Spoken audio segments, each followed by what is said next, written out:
ठीक है, बिस्मिल्लाहिर्रहमानिर्रहीम। तो आज पहली क्लास है, तो आहिस्ता आहिस्ता चलेंगे इंशाल्लाह। हम लोग शुरू करेंगे इंडियन कॉन्स्टिट्यूशन से।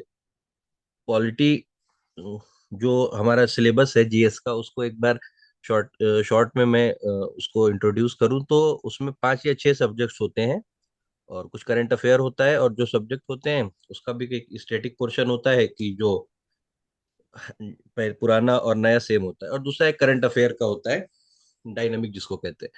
तो इंडियन कॉन्स्टिट्यूशन हम शुरू कर रहे हैं पॉलिटी के सब्जेक्ट को। इसके बाद हम हिस्ट्री करेंगे या ज्योग्राफी करेंगे, और फिर इकोनॉमी करेंगे, फिर करंट अफेयर करेंगे, और ज्योग्राफी के साथ इकोनॉमी मिक्स रहेगा, अरे ज्योग्राफी के साथ इन्वायरमेंट करेंगे। तो इस तरह से सिलेबस पूरा करेंगे। और इसमें जो भी सिलेबस पढ़ते हैं, खास तौर से पॉलिटी या हिस्ट्री जब आप लोग पढ़ेंगे, तो इसमें एक चीज दिमाग में रख के चलनी है कि एक स्टैटिक पोर्शन होता है, जो जो आर्टिकल्स हैं या जो भी फंडामेंटल राइट्स हैं, वो एक स्टैटिक पोर्शन है जो 15 साल पहले था, आज है। और एक डायनामिक होता है कि डायनामिक का मतलब ये है कि करंट में या कॉन्टेम्परेरी रिलेवेंस क्या है उसकी, कि कुछ अमेंडमेंट हुआ या कुछ ऐड हुआ, तो वो मैं बीच में बताता चलूंगा।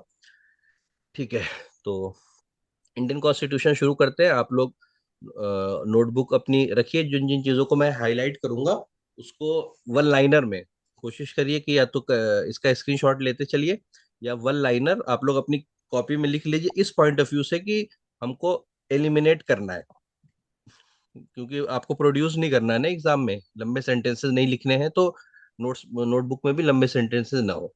तो इंडियन कॉन्स्टिट्यूशन कॉन्स्टिट्यूशन कहते हैं रूल बुक ऑफ किसी भी कंट्री की, जो रूल बुक होती है। क्योंकि किसी भी कंट्री में बेसिक बेसिक दो लोग होते हैं, एक तो पीपल और स्टेट, कि जो उसमें लोग रह रहे हैं और जो उनको गवर्न कर रहे हैं।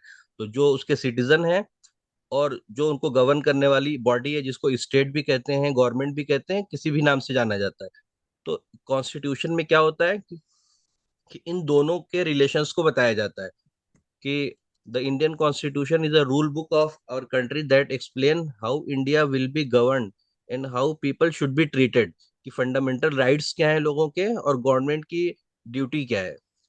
तो इन दोनों चीजों को कि गवर्नमेंट का फॉर्म क्या है और लोगों के राइट्स क्या है, तो बेसिकली उस चीज को बताने के लिए कॉन्स्टिट्यूशन होता है।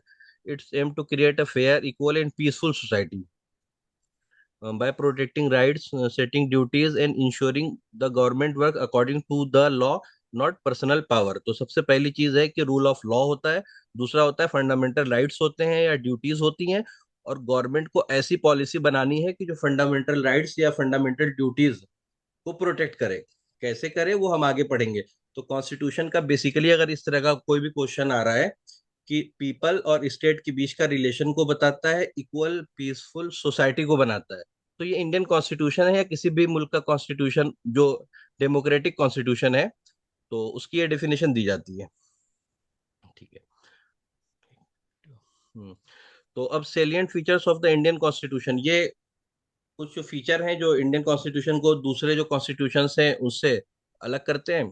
तो उनको हम देख लेते हैं। ये डायरेक्ट क्वेश्चन आता है, ये जो टर्म्स हैं ये टर्म्स आती हैं, और इनको डिफाइन करके पूछा जाता है कि इसकी डेफिनेशन क्या है, या मैच ऑफ द फॉलोइंग। तो ठीक है, तो सबसे पहला फीचर क्या है, लॉन्गेस्ट रिटन कॉन्स्टिट्यूशन है। ये याद रखना है, क्योंकि इसको लिख लीजिए कि लॉन्गेस्ट रिटन कॉन्स्टिट्यूशन है Indian constitution, contains detail provision schedule and administrative rules. जब इंडिया का कॉन्स्टिट्यूशन बना था तो डेमोक्रेसी की शुरुआत हो चुकी थी वर्ल्ड में, और बहुत सारे डेमोक्रेसीज थी, तो हमने हर हर डेमोक्रेसी से जो जो अच्छी चीजें लगी हमने ले ली, और उसको कंपाइल करके फिर इंडियन कॉन्टेक्स्ट में उसको मॉडिफाई किया, और इस तरह से हमारा कॉन्स्टिट्यूशन जो हो गया वो लॉन्गेस्ट हो गया। दूसरी वजह ये भी है कि स्टेट की बहुत सारी प्रोविजंस अलग हैं और सेंटर के अलग हैं, इन दोनों की वजह से भी लॉन्गेस्ट हो गया। डेमोक्रेसी इतनी है, डाइवर्सिटी इतनी है, तो डाइवर्सिटी के अकॉर्डिंग हर हर डाइवर्सिटी को प्रिजर्व किया इंडियन कॉन्स्टिट्यूशन ने, इसलिए लॉन्गेस्ट है। दूसरी चीज है कि सोवेरेन है। लॉन्गेस्ट रिटन कॉन्स्टिट्यूशन एक कीवर्ड, दूसरा कीवर्ड है सोवेरेन। सोवेरेन का मतलब होता है उर्दू में खुद मुख्तार, इंडिपेंडेंट, कि इंडिया किसी के तहत नहीं आता, इंटरनल और एक्सटर्नल मैटर्स में इंडिपेंडेंट है, अपने फैसले खुद लेता है। ये सोवेरेन वर्ड के आगे लिख लीजिए, खुद मुख्तार है। Neither a dependency nor a dominion, ये दो वर्ड यूज होते थे। डिपेंडेंसी का मतलब कि हम किसी के कंट्रोल में हैं, कि जैसे जब इंडिया में ब्रिटिश गवर्नमेंट थी तो हम उसके डिपेंडेंसी थे। और नॉर डोमिनियन, डोमिनियन वर्ड बार बार आएगा। डोमिनियन वर्ड का मतलब होता है कि आप अपने इंटरनल अफेयर्स में तो खुद मुख्तार होते हैं, लेकिन एक्सटर्नली ये किसी क्राउन के अंडर में होते हैं, किसी बादशाह के अंडर में होते हैं। जैसे इंडिया जो था लास्ट में, वो डोमिनियन था ब्रिटिश एम्पायर का। यहाँ का गवर्नर जनरल जो रहता था वो ब्रिटिश होता था, तो उसको डोमिनियन कहते हैं। सोशलिस्ट है तो रिटेन है, सोवरेन है। तीसरी क्वालिटी इंडियन सर कॉन्स्टिट्यूशन की यह है कि वो सोशलिस्ट होता है। सोशलिस्ट को सर हम लोग आगे तफसील से करेंगे। सोशलिस्ट का सबसे लिख लीजिए आप लोग। सोशलिस्ट कहते हैं कि means of production sir on या थोड़ा फास्ट हो कंट्रोल्ड रहा बाय। है। जी, फास्ट हो रहा है थोड़ा। फास्ट हो रहा है, ओके। हाँ, ठीक है, थोड़ा सा स्लो कर दीजिए सर बस। ठीक है, ठीक है, ठीक है। तो हमने क्या क्या पढ़ लिया? अभी हम फीचर्स पढ़ रहे हैं इंडियन कॉन्स्टिट्यूशन के। तो सबसे पहला फीचर था कि ये रिटर्न लॉन्गेस्ट रिटर्न कॉन्स्टिट्यूशन है। दूसरा था कि सोवरेन है। अब हम तीसरे पे आते हैं। इसको लिखिए कि तीसरा फीचर है कि सोशलिस्ट इकॉन इंडिया की जो डेमोक्रेसी है वो सोशलिस्ट डेमोक्रेसी है। सोशलिस्ट किसको कहते हैं? सोशलिस्ट कहते हैं कि मीन्स ऑफ प्रोडक्शन, लिख लीजिए, मीन्स ऑफ प्रोडक्शन, प्रोडक्शन यानी industry, owned oblique controlled by the state. अब इसको हम लोग, मैं अभी समझा देता हूँ कि सोशलिस्ट क्यों है हम लोग। कि means of production on by is on oblique controlled by government या स्टेट। इसका मतलब ये होता है कि सोशलिस्ट वर्ड जहां पे भी आएगा उसका मतलब हमको ये समझना है, जो मीन्स ऑफ प्रोडक्शन है, कि जो इंडस्ट्रीज हैं या जो फैक्ट्रीज हैं, तो उस मुल्क की गवर्नमेंट उनको या तो ऑन करती है, यानी उसकी मालिक होती है ऑन, या उसको कंट्रोल करती है कि उसके लिए नॉर्म्स बनाती है कि आप इस इतनी चीज को इस क्वांटिटी में प्रोड्यूस करेंगे और इस मार्केट में इस कीमत में बेचेंगे। इसका मकसद क्या होता है? इसका मकसद होता है कि इनइक्वालिटी को रिड्यूस करना। यानी सिर्फ प्राइवेट में लोग उसके मालिक हो जाए और गरीब गरीब रह जाए, अमीर अमीर हो जाए। तो इस चीज को बताने के लिए इंडिया में भी बहुत सारी, शुरू में ऐसा था कि बहुत सारी चीजों को गवर्नमेंट खुद प्रोड्यूस करती थी। हैवी इंडस्ट्रीज जितनी थी वो गवर्नमेंट खुद प्रोड्यूस करती थी, प्राइवेट नहीं थे। फिर 1990s में जब लिबरलाइजेशन हुआ इंडियन इकोनॉमी का, तो धीरे धीरे धीरे बहुत सारे सेक्टर को प्राइवेट को दिया गया। मिसाल के तौर पे आयरन इंडस्ट्री, या इसी तरह से जो डिफेंस की बहुत सारी चीजें ऐसी थी जो गवर्नमेंट खुद खुद बनाती थी। या कोयला गवर्नमेंट शुरू में खुद बनाती थी सोशलिस्ट पे। फिर धीरे धीरे चीजों को, जब इंडिया में इनइक्वालिटी कम होने लगी या कागज पे कम होने लगी, तो प्राइवेट को दिया गया। तो सोशलिस्ट का मतलब ये होता है। ठीक है, समझ में आ गया कि जो भी प्रोडक्शन होगा उसको वो मुल्क गवर्न करेगा। मकसद क्या होता है? Ensure social and economic justice, कि लोगों के साथ इकोनॉमिकली कि गरीब गरीब अमीर अमीर न रह जाए, और सोशल कि लोगों को ओवरऑल डेवलपमेंट जो होता है। तो ये चीज अगर ये कह दिया जाए कि आप, गवर्नमेंट किसी चीज को बनाएगी तो गवर्नमेंट उसको कम कीमत में सबको दे सकती है। अगर प्राइवेट वाले बनाएंगे तो अपनी एक कीमत ज्यादा मुकर्रर करेंगे, तो गरीबों को उस चीज की रसाई कम होगी।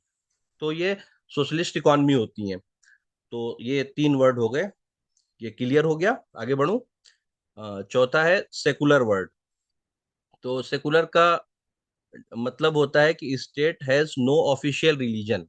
कि सबसे बेसिक डेफिनेशन जो सेकुलर की है कि स्टेट का कोई ऑफिशियल रिलीजन नहीं होता, and treats all religions equally. और जितने भी रिलीजन हैं सबको इक्वली ट्रीट किया जाएगा। जैसे इंडिया में इंडियन गवर्नमेंट सेकुलर है कि इंडिया का कोई ऑफिशियल लैंग्वेज नहीं है। ऑफिशियल लैंग्वेज तो होती है हिंदी, लेकिन ऑफिशियल रिलीजन नहीं है। और जितने भी रिलीजन्स हैं, कॉन्स्टिट्यूशन ने सबको बराबर राइट दिए हैं, और गवर्नमेंट सबको बराबर बराबर प्रोटेक्ट करेगी। तो ये कॉन्स्टिट्यूशन ने मैंडेट किया है गवर्नमेंट ऑफ इंडिया को। तो सेकुलर वर्ड का मतलब है कि state has no official religion. ये एक लाइन की इसकी डेफिनेशन है जो हमको याद करनी है। तो सोवेरेन, सोशलिस्ट, सेकुलर, ये वर्ड्स चूंकि बार बार आएंगे जब हम पॉलिटी पढ़ेंगे, तो इन सबके कॉन्सेप्ट क्लियर रखने हैं। और एक वर्ड है, मैं यहीं पे बता दूं, सोशलिस्ट के साथ कम्युनिज्म, कि सोशलिज्म और कम्युनिज्म पढ़ा होगा। तो कम्युनिज्म एक वर्ड होता है। इंडियन गवर्नमेंट जो है वो कम्युनिज्म नहीं है, कम्युनिस्ट नहीं है, सोशलिस्ट है। कम्युनिस्ट का मतलब होता है कि जो भी मीन्स ऑफ प्रोडक्शन है या भी जो भी प्रॉपर्टी है, उसका कोई मालिक नहीं है, प्राइवेट ऑनरशिप नहीं होगी, कलेक्टिव ऑनरशिप होगी। कि एक गांव में या एक मुल्क में जितनी भी चीजें हैं जिससे आप कुछ चीज प्रोड्यूस कर सकते हैं, चाहे वो खेत है या इंडस्ट्री है या उसका पैसा है, तो उसका कोई भी प्राइवेट मालिक नहीं होगा, बल्कि सब लोग बराबर बराबर मालिक होंगे। तो ये कम्युनिज्म होता है।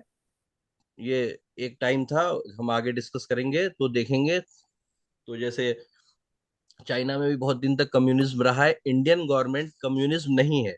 इंडियन गवर्नमेंट कहती है कि प्राइवेट ऑनरशिप होगी, लोग मालिक होंगे, और कुछ चीजें जैसे अभी भी एटॉमिक पावर, ये गवर्नमेंट के पास है, इसमें किसी भी प्राइवेट ऑनरशिप नहीं है, और कुछ चीजों की गवर्नमेंट मालिक। कोई कंफ्यूजन है? समझ में आ रहा है? ये वर्ड्स एक बार आप लोग देखेंगे समझेंगे तो समझ में आएंगे। ये की वर्ड्स हैं, इसको बस समझना है। सर मतलब पब्लिक राइट्स भी होंगे और जी गवर्नमेंट के भी। जी। जी, मतलब इंडिया इसमें की भी जो इकॉनमी है वो, जी जी जी जी, उसको डेमोग्राफिक, हम लोग आगे पढ़ेंगे, अभी एक वर्ड यूज होता है डेमोक्रेटिक सोशलिज्म है इंडिया में। लिख लीजिए इसको, कि मिक्स्ड मिक्स्ड इकॉनमी है, डेमोक्रेटिक सोशलिज्म है, कि प्राइवेट ऑनरशिप और पब्लिक ऑनरशिप दोनों है। कुछ सेक्टर्स गवर्नमेंट के पास हैं, 3 या 4 सेक्टर्स होते हैं वो। एक एटॉमिक एनर्जी का होता है, एक न्यूक्लियर शायद एनर्जी का है, और एक कुछ और है, ये एग्जांपल नहीं पूछा जाएगा, बस पता होना चाहिए ओवरऑल कॉन्सेप्ट। और प्राइवेट ऑनरशिप, जैसे हम लोग अपनी चीजों के मालिक हैं। अब आते हैं पांचवे कीवर्ड, तो इतना न्यूक्लियर क्लियर हो एनर्जी गया, को भी, पांचवे कीवर्ड पे आते हैं।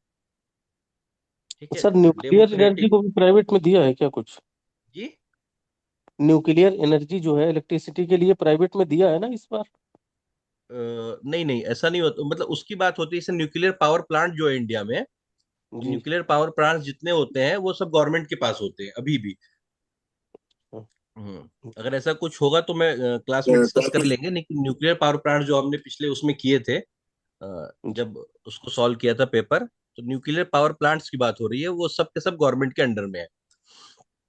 पांचवें नंबर पे आते हैं कि डेमोक्रेटिक वर्ड, ये भी एक की वर्ड है। डेमोक्रेसी का मतलब जैसा सबको पता है कि government is elected by the people, कि वोटिंग, मोटा मोटी इसके डेफिनेशन ब्रॉडली ये है कि इलेक्शन होगा और लोगों से पूछा जाएगा और लोगों की इलेक्टेड गवर्नमेंट होगी।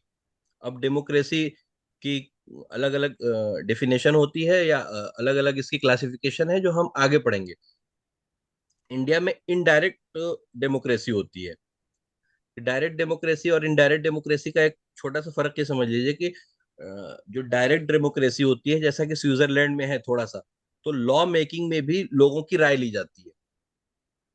कि जैसे कोई एक लॉ बनाना है गवर्नमेंट को, तो गवर्नमेंट ड्राफ्ट करेगी, पब्लिक डोमेन में देगी, और लोग उस पर वोट करेंगे और उसको कंसिडर किया जाएगा। इंडियन गवर्नमेंट भी करती है पब्लिक डोमेन में, लेकिन ऑफिशियली बाउंड नहीं है आपके रिकमेंडेशन को मानने के लिए, ऑफिशियली। मोरली तो हो सकती है। तो अ, तो वो होती है डायरेक्ट डेमोक्रेसी, स्विट्जरलैंड में है। एग्जाम्पल लिख लीजिएगा, स्विट्जरलैंड में डायरेक्ट डेमोक्रेसी है, कि लॉ मेकिंग में भी लोगों की से होती है। और इनडायरेक्ट डेमोक्रेसी का मतलब है कि आप गवर्नमेंट को इलेक्ट कर दे, फिर आपके इलेक्टेड मेंबर्स जो हैं वो आपके बिहाफ पे कानून बनाते हैं। ठीक है। तो ये डेमोक्रेटिक है। ये मुश्किल है, मुश्किल इसलिए लग रहा होगा कि एक तो सब्जेक्ट नया है, और हम पहली बार इसकी क्लास कर रहे हैं यहाँ पे। धीरे धीरे जब फेमिलियर होंगे और कीवर्ड्स क्लियर होंगे तो आगे आसान हो जाएगा। तो ठीक है। अब छठा वर्ड है रिपब्लिक। तो रिपब्लिक, जैसे इंडियन गवर्नमेंट जो है, या इंडियन जो फॉर्म ऑफ गवर्नमेंट है वो रिपब्लिक है। रिपब्लिक का बहुत सिंपल सी डेफिनेशन ये होती है कि हेड ऑफ द स्टेट, यानी prime head of the state यानी प्रेसिडेंट, वो वो हैंड बैग इलेक्टेड है, मैं होता है। खुद ही लगाऊंगी। ठीक है, बस इतनी इतनी बात आप लोग बोल लीजिए 2-3 बार, एक बार जबान पे चढ़ जाए कि हेरेडेटरी मोनार्क नहीं होता। कि रिपब्लिक का मतलब है राष्ट्रपति प्रेसिडेंट इलेक्टेड होता है, चाहे डायरेक्ट इलेक्टेड हो या इनडायरेक्ट इलेक्टेड हो। इंडिया में इनडायरेक्टली इलेक्टेड होता है, लोग वोट नहीं करते हैं, लेकिन एमपीज एमएलए वोट करते हैं। तो head of the state elected होता है, हेरेडिटरी नहीं होता है। जैसे यूरोपियन कंट्रीज में अभी भी जो बादशाहत है, तो यूके है, तो यूके का भी वहां पे प्रिंस होता है और क्वीन होती है, किंग होता है। इसी तरह से स्वीडन है। तो यूरोपियन कंट्रीज में अभी भी डेमोक्रेसी तो है, लेकिन वो हेरिडेटरी डेमोक्रेसी है, कि पीएम से नीचे सब डेमोक्रेसी होती है। पार्टी अलग अलग सिस्टम है, कहीं प्रेसिडेंशियल फॉर्म है, कहीं प्राइम मिनिस्टर वाली गवर्नमेंट है। लेकिन जो राष्ट्रपति होता है, वो राष्ट्रपति का मतलब हेड ऑफ द स्टेट, जहाँ पे प्रेसिडेंट है इलेक्टेड है, तो वो रिपब्लिक है। और जहाँ वो एक खानदान में बादशाहत चली आ रही है, तो वो रिपब्लिक नहीं, उसको हेरिडेटरी कहते हैं। तो रिपब्लिक वर्ड का सिंपल सा मतलब ये हो है कि प्रेसिडेंट इलेक्टेड होगा, खानदान में बादशाहत नहीं चलेगी। जैसा कि कुछ यूरोपियन कंट्रीज में है कि बादशाह होता है और प्राइम मिनिस्टर इलेक्टेड होता है, और बादशाह मोनार्क होता है जो एक खानदानी सिलसिला चला आ रहा होता है। ठीक है, तो ठीक है, यहाँ तक क्लियर है। अब सिक्स नंबर 7 पे आते हैं, federal system with unitary biasness. कि इंडिया की जो गवर्नमेंट है, वो फेडरल गवर्नमेंट है और विद यूनिटरी बायस। कि फेडरल सिस्टम की दो तरह की गवर्नमेंट होती है पार्लियामेंट्री, एक फेडरल सिस्टम होता है और एक यूनिटरी सिस्टम होता है। फेडरल सिस्टम का मतलब होता है कि पावर इज डिवाइडेड। ठीक है, तो ये हम पढ़ रहे हैं 7 नंबर। तो power is divided between centre and states. तो ये मतलब है फेडरल सिस्टम का। फेडरल का मतलब हमेशा ये होता है कि दो आपस में दो इत्तेहाद होता है, सेंटर और स्टेट का एक कोऑपरेशन होता है, और दोनों में पावर डिस्ट्रीब्यूटेड होती है। तो इसको फेडरल वर्ड के साथ यूज होता है। तो इंडिया में बहुत सारी चीजें फेडरल है। जैसे स्टेट अपने अलग लॉ बना सकता है, सेंटर अपने अलग लॉ बना सकता है। स्टेट की मशीनरी अलग होती है, स्टेट का लेजिस्लेटिव बॉडी, विधानसभा विधान परिषद अलग है, सेंटर की लेजिस्लेटिव बॉडी अलग है। तो 3 तरह का पावर होता है ना, जुडिशियल पावर, एग्जीक्यूटिव पावर और लेजिस्लेटिव पावर। जज जज वाला पावर, लेजिस्लेटिव का मतलब है, लिख लीजिएगा ये वर्ड, लेजिस्लेटिव का मतलब है कि लॉ मेकिंग पावर, और एग्जीक्यूटिव का मतलब है कि उसको एग्जीक्यूट करना। तो ये तीनों पावर डिस्ट्रीब्यूटेड है सेंटर की स्टेट की। सेंटर का अलग है, हाई कोर्ट है, जुडिशरी, और विधानसभा विधान परिषद है, और एग्जीक्यूटिव भी अलग है, पीसीएस और यूपीएससी और पीसीएस, बहुत सारी चीजों में अलग है। लेकिन विद यूनिटरी बायसनेस की कुछ चीजें ऐसी हैं कि यूनिटरी का मतलब है यूनियन, यानी सेंटर का गलबा है कुछ चीजों में। तो जैसे कि मिसाल के तौर पे स्टेट गवर्नमेंट जो है, वो इंडियन कॉन्स्टिट्यूशन में कोई अमेंडमेंट नहीं कर और सेंटर कर सकती है। तो इस तरह से यूनियन स्ट्रांग है, कि जैसे इमरजेंसी जब घोषित होती है, तो स्टेट की सब पावर यूनियन या सेंटर के पास चली जाती है। तो एक सिंपल सी कीवर्ड याद रखना है कि federal system with unitary bias. Question कैसे बनेंगे? इंडिया का सिस्टम कहीं कहीं फेडरल है, कहीं कहीं यूनिटरी है। आप सही कर देंगे कि पावर डिस्ट्रीब्यूटेड है, ये ऑप्शन है, ये भी सही है। सेंटर बहुत सारी चीजों में स्टेट से स्ट्रांग है, कुछ पावर सेंटर की ऐसी हैं जो स्टेट के पास नहीं है, तो ये भी सही है। जैसे कि जब नेशनल इमरजेंसी हो, या प्रेसिडेंट रूल हो, तो इन सब चीजों में सेंटर स्ट्रांग रहता है। कॉन्स्टिट्यूशन को बदलना हो, सेंटर स्ट्रांग है। ठीक है, और मेरे चार्जर भी रख दें। ठीक है, क्लियर है। अब तब मतलब 8 नंबर पे आते हैं कि पार्लियामेंट्री फॉर्म ऑफ गवर्नमेंट है। कि पार्लियामेंट्री फॉर्म ऑफ गवर्नमेंट का मतलब होता है कि पीएम जो होता है वो हेड होता है, और executive is responsible to the legislator. इसका मतलब हम लोग आगे पढ़ेंगे कि एग्जीक्यूटिव में प्रधानमंत्री और सीएम आते हैं। कि वो लेजिस्लेटर यानी राज्यसभा, लोकसभा को रिस्पॉन्सिबल हैं। अगर वो अपनी मेजोरिटी साबित नहीं कर पाते हैं, तो उनको रिजाइन करना पड़ता है। डिटेल में हम पढ़ेंगे जब पार्लियामेंट्री फॉर्म ऑफ गवर्नमेंट पढ़ेंगे पॉलिटी में। अभी दो कीवर्ड याद रखने हैं कि इंडियन की फॉर्म जो है पार्लियामेंट्री है, और उसका मतलब क्या है कि एग्जीक्यूटिव लेजिस्लेचर को रिस्पॉन्सिबल है। तफसील आगे आ रही है, इसलिए बहुत ज्यादा परेशान होने की जरूरत नहीं है। और नाइन्थ तो इतना क्लियर हो गया, 8 नंबर तक हमने पढ़ लिया। अब सर एट्थ वाला नहीं आ रहा है समझ में। हाँ, इसको मैं आगे समझाऊंगा। एक्चुअली जब हम पार्लियामेंट्री गवर्नमेंट को पढ़ेंगे ना, तो उसमें तफसील से इसको क्लियर होगा ये पॉइंट, क्योंकि उसमें क्वेश्चन में आता है कॉन्स्टिट्यूशन के कॉन्टेक्स्ट में भी, और उसमें सिर्फ इतना आता है कि एग्जीक्यूटिव लेजिस्लेटर को रिस्पॉन्सिबल है। जैसे मिसाल के तौर पे, जब पीएम या सीएम ये एग्जीक्यूटिव माने जाते हैं, और लोकसभा राज्यसभा ये लेजिस्लेटर कहा जाता है। तो अगर आप पीएम हैं, तो आपको अपने कोई भी एक्शन के लिए लोकसभा में या राज्यसभा में जवाब देना है, और बिना वो मेजोरिटी के लॉ पास किए हुए आप कुछ भी नहीं कर सकते लॉ मेकिंग के ताल्लुक से। ये मैं तफसील से, जब हम पार्लियामेंट्री गवर्नमेंट के अलग अलग फॉर्म्स पढ़ेंगे तो तफसील से डिस्कस होगा। ठीक है। तो 9 नंबर, ये अभी एक्चुअली एक ओवरव्यू है, और ये पूरी जो हम पॉलिटी क्लासेस आगे करेंगे, जितनी भी क्लासेस करेंगे, तो उसमें ये सब चीजें क्लियर होंगी। अभी इसको पढ़ाने का मकसद क्या है कि इसके क्वेश्चंस आते हैं सीधे सीधे, बिना समझे हुए। जो वर्ड्स आ रहे हैं, इस वर्ड्स को, अगर इस तरह से वर्ड आ रहा है तो उसको आपको क्लिक करना है ऑप्शन पे। और समझने के लिए अभी अगली क्लासेस जब हम करते हैं, तो अगली क्लासेस में मैं इन चीजों पे तफसील से बात करूंगा, तो वहां पे समझ में आएंगी कॉन्टेक्स्ट के साथ। हम्म, ठीक है। तो ये पूरी जो पॉलिटी का एक खुलासा है। और ठीक है, तो अब 9 नंबर पे आते हैं कि क्वेश्चन नंबर पॉइंट 9 क्या है, blend of rigidity and flexibility. तो इसको भी मैं, लिख लीजिए आप लोग, थोड़ा सा मैं बताऊंगा कि इंडियन का कॉन्स्टिट्यूशन क्या है, रिजिड भी है फ्लेक्सिबल भी है। इसका मतलब यह हुआ कि कुछ पार्ट्स जो हैं वो आसानी के साथ बाय सिंपल लॉ अमेंड किए जा सकते हैं, तो वो फ्लेक्सिबल होंगे। जैसे कि एग्जांपल लिख सकते हैं, जैसे फाइनेंशियल लॉज है, तो उसको गवर्नमेंट या लोकसभा या राज्यसभा में बहुत आराम से, बहुत सिंपल मेजोरिटी के साथ अमेंड किया जा सकता है, तो वो फ्लेक्सिबल है। और कुछ रिजिड है। रिजिडिटी का मतलब होता है कि पार्लियामेंट उसको चाह के भी नहीं बदल सकती। जैसे फंडामेंटल राइट्स में है राइट टू लाइफ, तो राइट टू लाइफ एक रिजिड है। अगर पार्लियामेंट चाहे कि राइट टू लाइफ को लॉ बना के हटा दे, तो नहीं हटा सकती। तो कुछ पार्ट रिजिड है, कुछ पार्ट फ्लेक्सिबल है। कि कुछ इसलिए है कि हेलो। बेसिक राइट्स है। जी।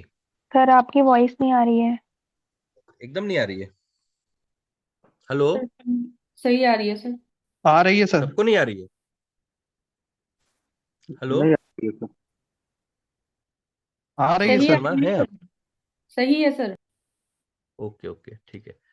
तो इतना क्लियर हो गया, कुछ पार्ट रिजिड है और कुछ पार्ट फ्लेक्सिबल है। कुछ को आप अमेंडमेंट नहीं कर सकते। जैसे एक टर्म लिख लीजिए। मैंने हमने क्वेश्चन में भी किया था कि बेसिक की basic structure of the constitution का डॉक्ट्राइन केशवानंदा भारती केस में दी थी। तो जो भी बेसिक स्ट्रक्चर है, तो उसको अमेंड नहीं कर सकता पार्लियामेंट, और जो बेसिक स्ट्रक्चर नहीं है उसको सिंपल लॉ से अमेंड कर सकते हैं। तो फ्लेक्सिबिलिटी और रिजिडिटी का मतलब ये है। तो अगर क्वेश्चन आ रहा है कि Indian constitution is a blend of rigidity and flexibility, तो वो यस है। तो 10 नंबर पे आते हैं, सर फ्लेक्सिबल फंडामेंटल का राइट्स। एग्जांपल क्या है? जी। फ्लेक्सिबल लॉ का फाइनेंशियल लॉज, एग्जांपल। फ्लेक्सिबिलिटी का फाइनेंशियल लॉज, फाइनेंशियल लॉज। और रिजिडिटी का एग्जांपल है fundamental rights article 21, right to life. और वो उसके आगे लिख लीजिएगा, basic structure of the constitution में है। मैंने क्लास में भी, जब पिछली क्लास में बताया था कि सुप्रीम कोर्ट ने केशव नंदा भारती केस में ये guide basic structure of the constitution का कॉन्सेप्ट दिया था कि जो बेसिक स्ट्रक्चर है वो अमेंड नहीं कर सकते, और जो बेसिक नहीं है वो अमेंड कर सकती है पार्लियामेंट कॉन्स्टिट्यूशन में। अमेंड करने का मतलब होता है कॉन्स्टिट्यूशन में चेंज हेलो करना। सर। जी। सर आपकी वॉइस ब्रेक हो रही है। वॉइस ब्रेक सबके हो लिए रही है ब्रेक हो रही आपकी। है? सबको ब्रेक हो रही है? नहीं सर, ठीक आ रही है हाँ, आवाज। नहीं आ सर, रही है। ठीक है, अच्छी एकदम क्लियर है शायद सर। मैम नेटवर्क की प्रॉब्लम होगी आपकी। स्पीकर पे तो नहीं आप क्लास कर रही हैं? स्पीकर से उससे तो नहीं कर रही हैं? ईयरफोन से? हम्म, जी हेलो। जी। ठीक है, तो हेलो। ये हो गया। जी। तो क्वेश्चन ये अब 10th नंबर, 10th है फंडामेंटल राइट्स। ठीक है, पार्ट 3 है, जैसा अभी हम आगे पढ़ेंगे। तो guarantee basic rights to citizens, तो फंडामेंटल राइट्स है इंडियन कॉन्स्टिट्यूशन में, क्या है कैसे हैं वो आगे सब पढ़ेंगे। डायरेक्टिव प्रिंसिपल्स हैं, ये भी आज ही की क्लास में करेंगे। कि डायरेक्टिव प्रिंसिपल्स का मतलब होता है कि स्टेट जब अभी मैं डेफिनेशन अभी लिखने की जरूरत नहीं है, बस इतना लिख लो कि वेलफेयर स्टेट के लिए जो भी पॉलिसी मेकिंग होगी, तो जिन प्रिंसिपल्स को फॉलो करना है वो डायरेक्टिव प्रिंसिपल्स है। कि आपको इंडिया में अभी हमने पढ़ा था ना कि से सोशलिज्म है, तो उसको इंश्योर करने के लिए या वेलफेयर को इंश्योर करने के लिए जो गाइडलाइंस हैं वो डीपीएसपी है। अभी इसी क्लास में आगे हम करेंगे इसको। तो ये क्लियर हो गया। अब ये क्या पॉइंट है, ये भी क्या बोला क्वेश्चन सर आता है आपने? बार। जी। एक बार और 11th पॉइंट बताइए। हाँ, 11th पॉइंट है कि इंडियन स्टेट को वेलफेयर या सोशलिस्ट सोशल जस्टिस के लिए, यानी ऐसी स्टेट क्रिएट करना जिसमें वेलफेयर स्टेट हो और इकोनॉमिक एंड सोशल जस्टिस हो, उसके लिए जो गाइडलाइंस है वो डीपीएसपी है। Directive principles of state policy, full form इसकी है directive principles of state policy. Next class में ये भी डिस्कस होगा।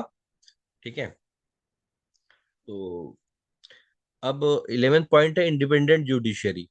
कि जुडिशरी इंडिपेंडेंट है बहुत सारी पावर्स में, बहुत सारी पावर में इंटीग्रेटेड है। वो आगे आएगा। अभी इंडिपेंडेंट जुडिशरी का मतलब हो गया कि अगर कोई लॉ पास कर रही है कोई भी जुडिशरी तो पास कर सकती है। सुप्रीम कोर्ट इंडिपेंडेंट है, अगर सुप्रीम कोर्ट ने कोई वर्डिक्ट दिया तो पार्लियामेंट उसको खत्म नहीं कर सकती, तो इसका मतलब इंडिपेंडेंट होता है। तो इंडियन इंडिपेंडेंट एंड, इसमें एक वर्ड लिख लीजिए, इंडिपेंडेंट एंड इंटीग्रेटेड जुडिशरी। ठीक है, इंटीग्रेटेड जुडिशरी है कि एक हायरार्की है इंडियन जुडिशरी में, कि लोअर कोर्ट्स है, सबऑर्डिनेट कोर्ट्स है, हाई कोर्ट है और सुप्रीम कोर्ट है। तो ये इंटीग्रेटेड है। और इंडिपेंडेंट का मतलब ये है कि ये लॉ मेकिंग बॉडी से इंडिपेंडेंटली काम करती है। ठीक है, सिटीजन। अब हाँ, तो इंडिपेंडेंट एंड इंटीग्रेटेड जुडिशरी है इंडियन कॉन्स्टिट्यूशन में। ये पॉइंट हो गया, पॉइंट 12। अब आते हैं पॉइंट 13 पे। ये तो बहुत सिंपल है, इसको ऐसे कर लीजिए कि इंडिया इंडिया में जो सिटीजनशिप है वो सिंगल सिटीजनशिप है। इसका दो मतलब है कि one citizenship for the entire country, ना कि जैसे कुछ स्टेट्स हैं यूएसए में या कनाडा में, शायद अभी मैं क्लियर नहीं हूँ, कि जिसमें हर हर स्टेट के लिए अलग अलग सिटीजनशिप लेनी पड़ती है। तो उसके एग्जाम्पल नहीं आएगा, तो इसलिए उसको याद करने की जरूरत नहीं है। अभी हमारा क्या है कि इंडिया में सिंगल सिटीजनशिप है, कि आप अगर इंडिया के सिटीजन हैं तो आप उत्तर प्रदेश में रह सकते हैं, महाराष्ट्र में रह सकते हैं और कहीं पे भी रह सकते हैं।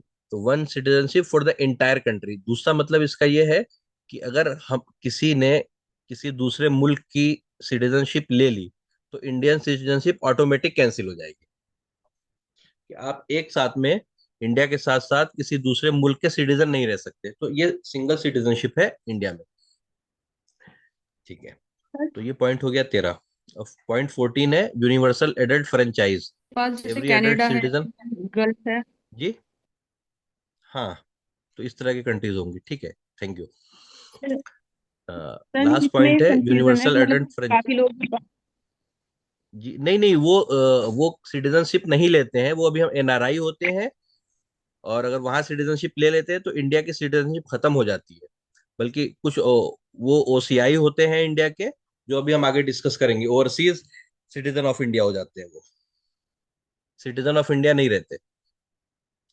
वो भी हम डिस्कस करेंगे उसको। वो वहां की सिटीजनशिप जो मिलती है, तो वो यहाँ से सिटीजनशिप खत्म हो जाती है अगर बाकायदा सिटीजनशिप है तो। जो इंडिया का कॉन्स्टिट्यूशन में है वो ये है।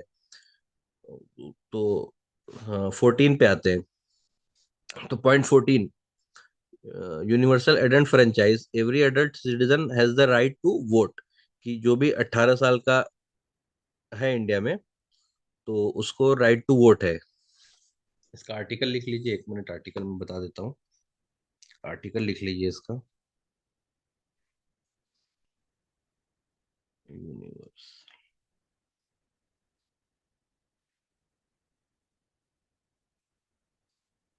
एक सेकेंड। आर्टिकल 326 है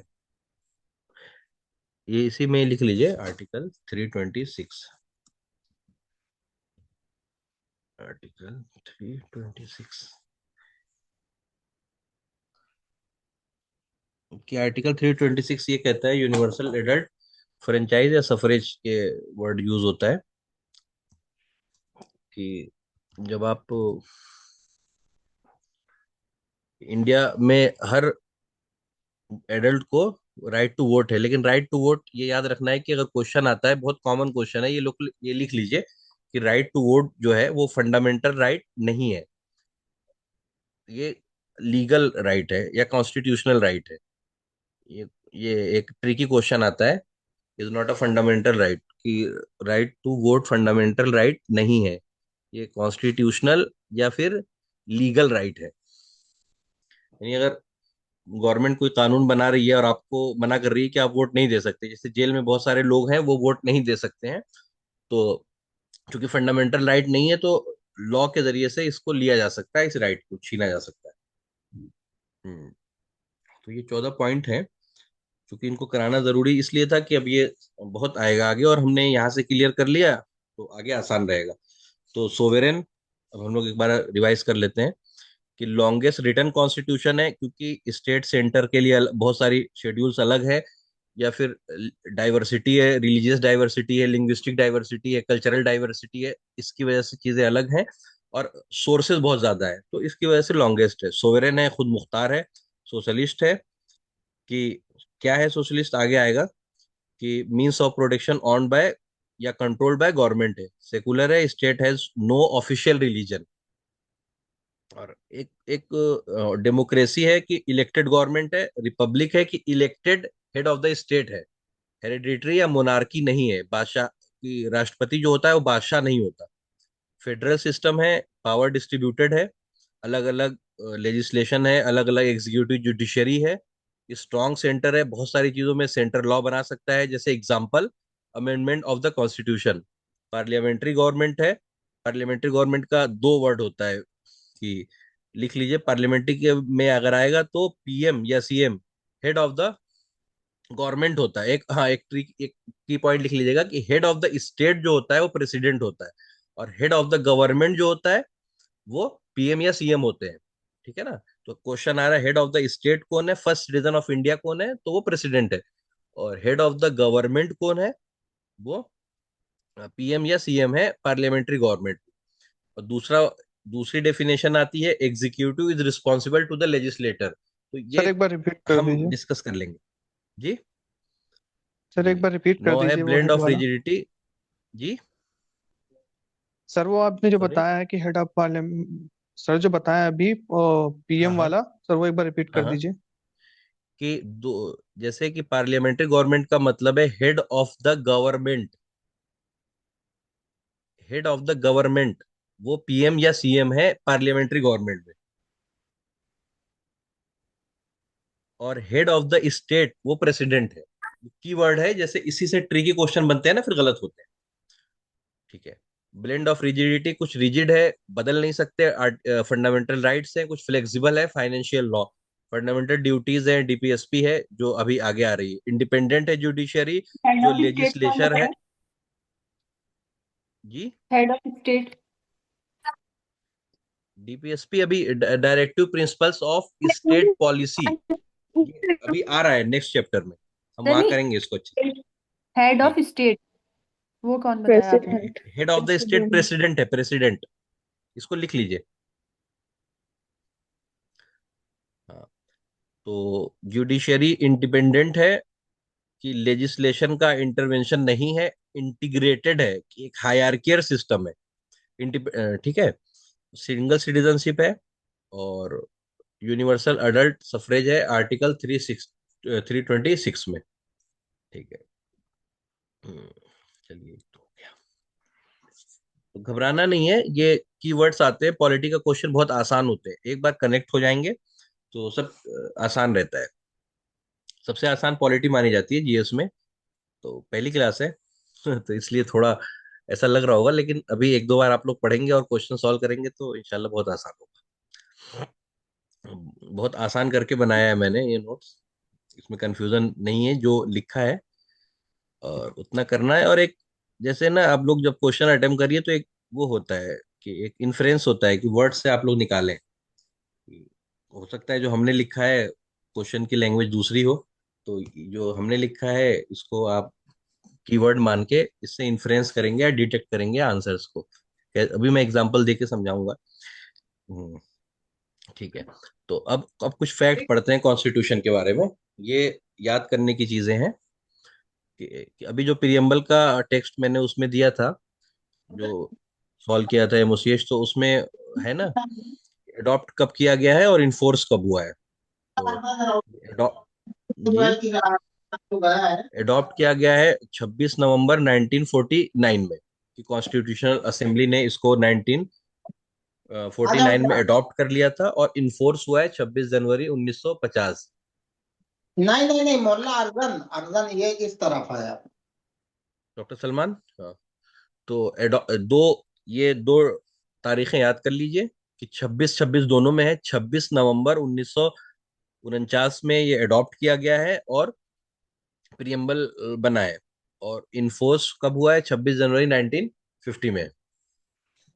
ठीक है, तो ये दो डेट याद कर लीजिए। मैं क्वेश्चन बनाऊंगा तो ये दो क्वेश्चन बनेंगे उसमें।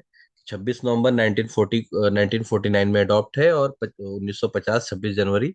26 जनवरी सबको पता है, 1950 बस याद रखना है, क्योंकि इसमें कंफ्यूजन पता है कहाँ होता है। क्वेश्चन आ जाता है कि 26 जनवरी 1945 को इन्फोर्स किया गया, तो ये गलत है। और तक अगर हमको पता ना हो तो 70-80% लोग इस पे चले जाएंगे कि 26 जनवरी देख के इसको टिक कर देंगे। तो 26 जनवरी नहीं, बल्कि पूरा ऑप्शन पढ़ना है कि 1947 नहीं होना चाहिए, 1950 है।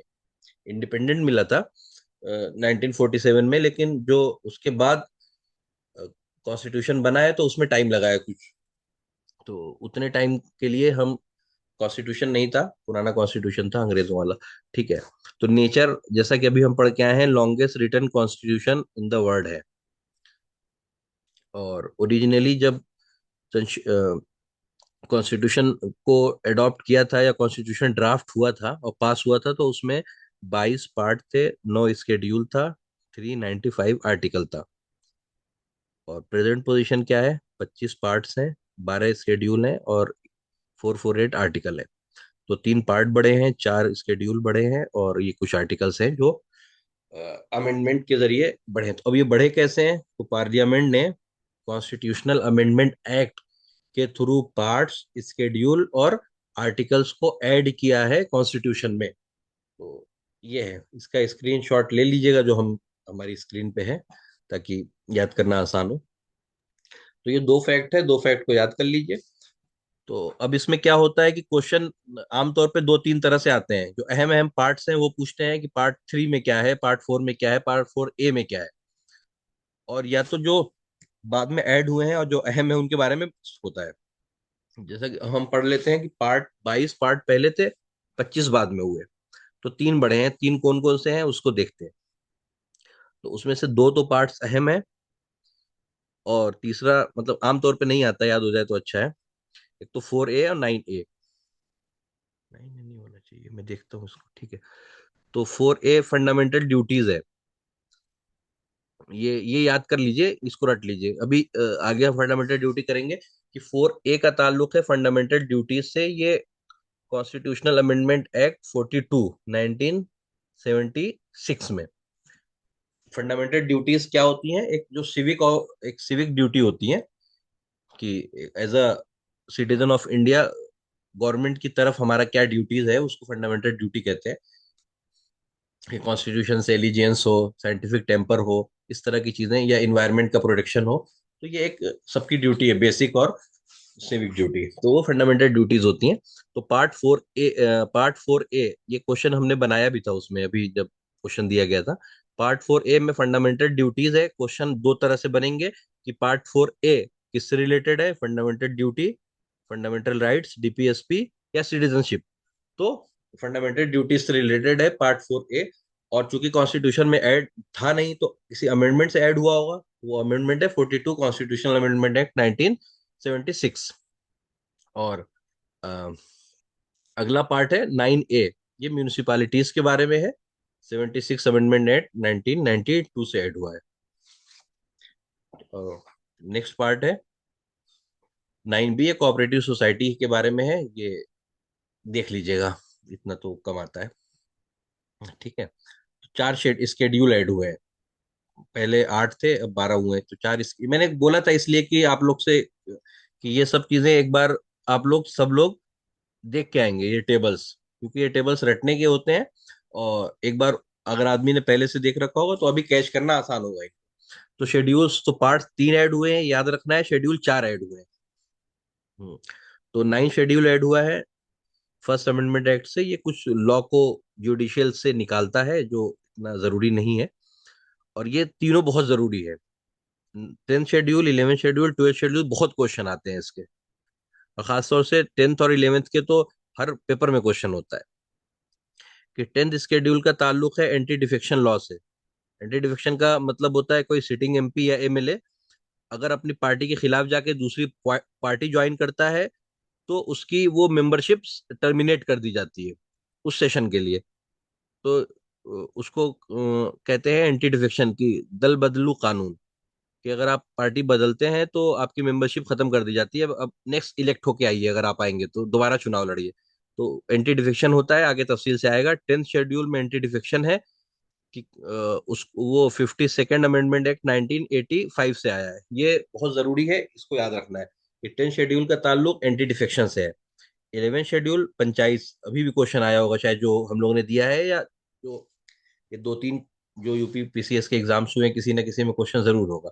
11th शेड्यूल का ताल्लुक पंचायत से है। 73rd amendment act 1992। और 12th का ताल्लुक म्यूनिसिपालिटीज से है। 74th amendment act 1992। ये 3 स्केड्यूल एक बार देख लीजिए। और ये पार्ट एक बार देख लीजिए। पार्ट 4 ए फंडामेंटल ड्यूटी, जो पहले नहीं थी, बाद में ऐड हुई। और पार्ट 9 ए म्यूनिसिपालिटीज। इसको एक बार देख लीजिए, स्क्रीनशॉट अगर आप लोग चाहें तो इसका ले लीजिए, बाद में तो ये सर वो तो कंसाइज पीडीएफ आप करके। दे रहे हैं ना?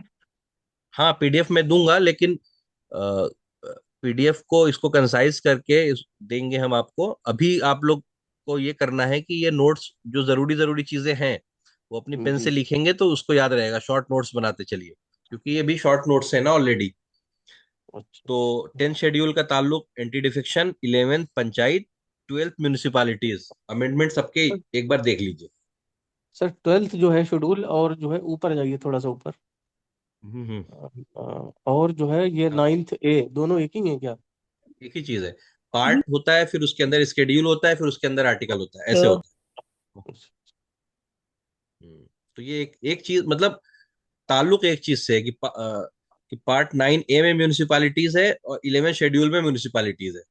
ठीक है, तो ये दोनों ठीक है। क्वेश्चन आएगा।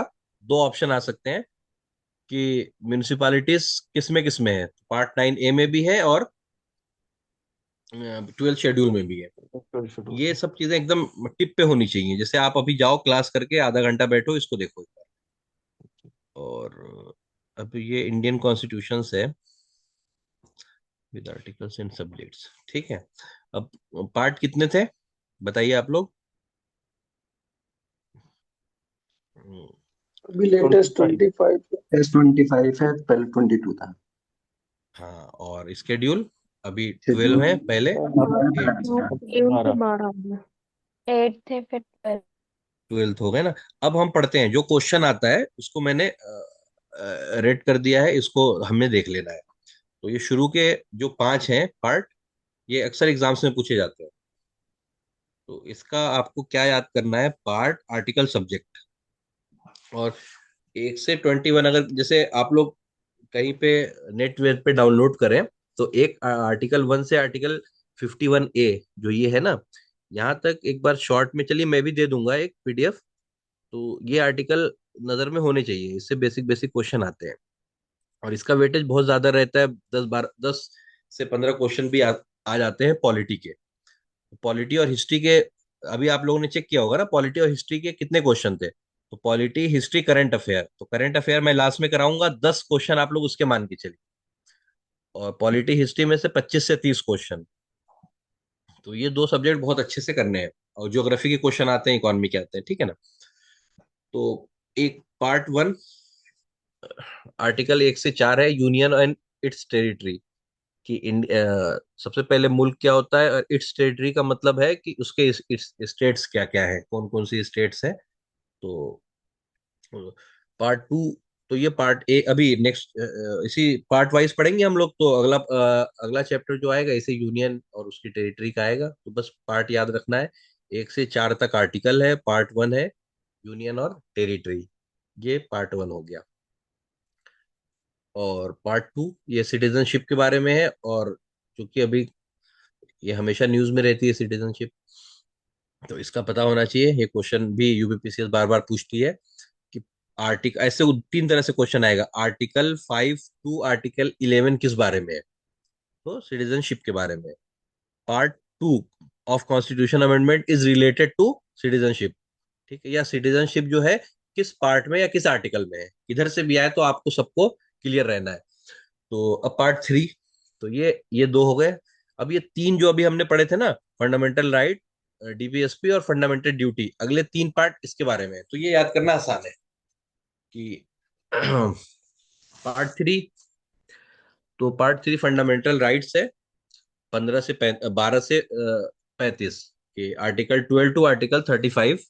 ये बहुत कॉमन क्वेश्चन है, फंडामेंटल राइट्स के बारे में है, जो पता होना चाहिए। इसमें भी रहा होगा मेरे ख्याल से अभी वाले में। और 4 जो है, ये आर्टिकल 36 से 51, DPSP, directive principles of state policy, कि स्टेट को अपनी पॉलिसी बनाने के लिए किस प्रिंसिपल्स को फॉलो करना है, उसको कहते हैं DPSP। किस लिए, वेलफेयर स्टेट बनाने के लिए, सोशल एंड इकोनॉमिक जस्टिस के लिए। और पार्ट 4A जो है, ये फंडामेंटल ड्यूटीज के बारे में है। ये ऐड हुआ था बाद में। जैसा कि अभी हमने ऊपर पढ़ा है, किस आर्टिकल से ऐड हुआ था बताइए। 42। जी, ये इतना पता होना है। तो 4A हो गया। अब ये कुछ पार्ट्स हैं जो अहम नहीं है, लेकिन जब आप लोग पढ़िएगा तो देख लीजिएगा। हाँ, एक रिपील है। अब ये क्वेश्चन आते हैं, अब आ जाते हैं ये पे 9 और 9A। पार्ट 9 जो है ये पंचायती राज के बारे में है। पार्ट 9A जो है वो म्यूनिसिपालिटीज के बारे में। हम्म, ठीक है। और आर्टिकल इतना डिटेल में एक्चुअली कभी कभी आ भी जाता है। तो थोड़े आर्टिकल का क्या है कि अभी टाइम है एग्जाम में ना, 6 मंथ है। तो जब हम पॉलिटी कर लेंगे, तो 1 या 2 पेज में जो भी अहम आर्टिकल्स हैं वो दे देंगे, तो उसको नजर, सुबह शाम एक बार नजर से गुजर जाएंगे तो वो याद हो जाएंगे। जैसे अद्विया याद करना कितना मुश्किल है, लेकिन उसको याद करना पड़ता है। अद्विया से तो बहुत कम है, मुश्किल से मेरे ख्याल से 50 आर्टिकल ही याद करने होंगे। और अद्विया मुफरदात तो हमने कितनी कितनी याद करी हुई हैं, 200 200 150 150, इतनी सारी प्रॉपर्टीज के साथ। इसमें तो सिंपल सा बस ये याद करना होता है कि क्या चीज़ है। तो कोई मुश्किल नहीं होता है, पहली बार में लगता है। जब फेमिलियर होंगे, क्लास आगे बढ़ेगी, थोड़ा एडवांस स्टेज में पहुंचेंगे, तो इंशाल्लाह सब हो जाना है। बस ये है कि जो भी क्लास में हो, शॉर्ट नोट्स हो और रिवाइज हो। तो पार्ट 9 243 और 243O। और ये पंचायत 243P से ZG तक म्यूनिसिपालिटी, ZG तो खैर नहीं आने का, तो पार्ट आ जाएगा ये म्यूनिसिपैलिटीज के बारे में। और पार्ट 10 ये शेड्यूल एरिया और शेड्यूल ट्राइब के बारे में है। ये भी पता होना चाहिए, इसका भी क्वेश्चन आता है। Schedule area, schedule tribe, part 10 है। ये तो नहीं है, ठीक है। तो आर्टिकल, अब अगले उस पे आते हैं। ठीक है, आर्टिकल 14 पे आ जाइए कि service under union and states, all India services, ये किस आर्टिकल के अंदर में है? क्वेश्चन आ जाता है ऐसा। ऑल इंडिया सर्विसेज आर्टिकल 320 में होगी। और ये पूरा जो है पार्ट 14 जो है services under union and states. जैसे ये क्वेश्चन है क्योंकि यूपीएससी जो है या यूपीपीसीएस जो है वो इसी पार्ट में आता है, और हम उसका एग्जाम देने जा रहे हैं। ये पार्ट पता होना चाहिए, पार्ट 14 में आता है। आर्टिकल कौन सा है वो एग्जैक्ट आर्टिकल, इसमें आर्टिकल 308 से 323 के बीच में कहीं होगा। जब हम ये इन चीजों को करेंगे तो तफसील से देख लेंगे all India services, UPSC, UPPCS, ये किस किस आर्टिकल में है। अभी पार्ट पता होना चाहिए, पार्ट 14 में है ये। और इलेक्शन, तो अभी इलेक्शन कमीशन न्यूज में भी है, और एसआईआर की वजह से न्यूज में है, और बहुत प्रोबेबिलिटी है कि इलेक्शन से रिलेटेड क्वेश्चन प्रीलिम्स में आए इस बार। तो पता होना चाहिए। पार्ट 15 है, आर्टिकल 325 से 329A। Exact article election commission का किसमें है मैं अभी बताऊंगा जब इलेक्शन कमीशन कराऊंगा। पार्ट यहां से याद करके चलेंगे कि इलेक्शंस किस पार्ट में है, 15 में है। ठीक है, इमरजेंसी किस में है? तो इमरजेंसी पार्ट 18 जो है, अभी तीन इमरजेंसी होती है कि 352 से 356 इमरजेंसी।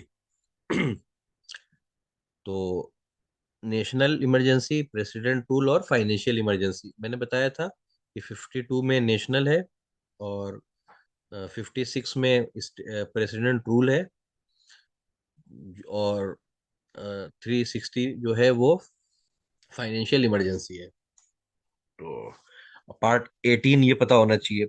और आखिरी जो है पार्ट, ये पार्ट 20 है, amendment of the constitution, article 368। तो इतने, ये इतना पार्ट्स आप लोग खुद से पढ़िए, ये इसको याद करिए।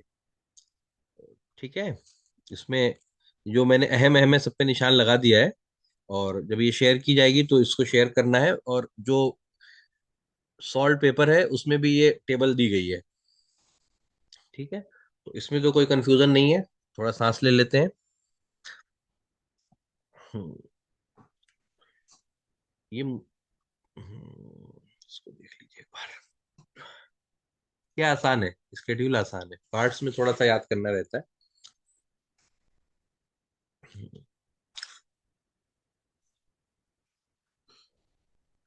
हम्म, ठीक है, तो पार्ट्स हो गए थे अहम अहम, एक बार नजर दौड़ा लेते हैं। शुरू के जो पांच हैं वो याद करने हैं, ये जरूरी है जो क्वेश्चन आता है। फिर धीरे धीरे आगे बढ़ते हैं। तो इसमें जो पंचायत वाला है या म्यूनिसिपालिटी वाला है, 99A, ये याद होना बहुत जरूरी है। 10th वाला याद होना जरूरी है। शेड्यूल, तो शेड्यूल कास्ट एंड शेड्यूल अरे शेड्यूल्ड एंड ट्राइबल एरिया के बारे में है ये।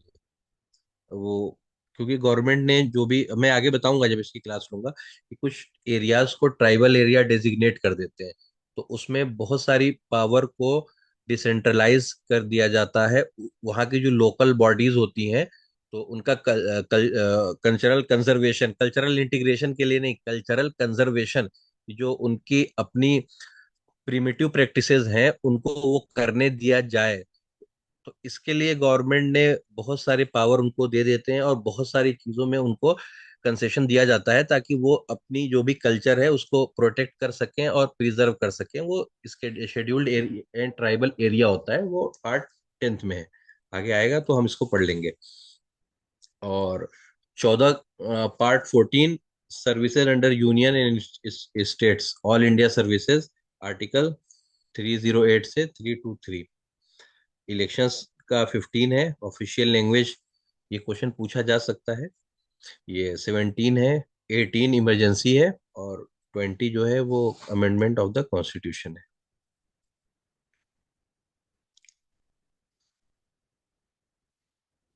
हम्म,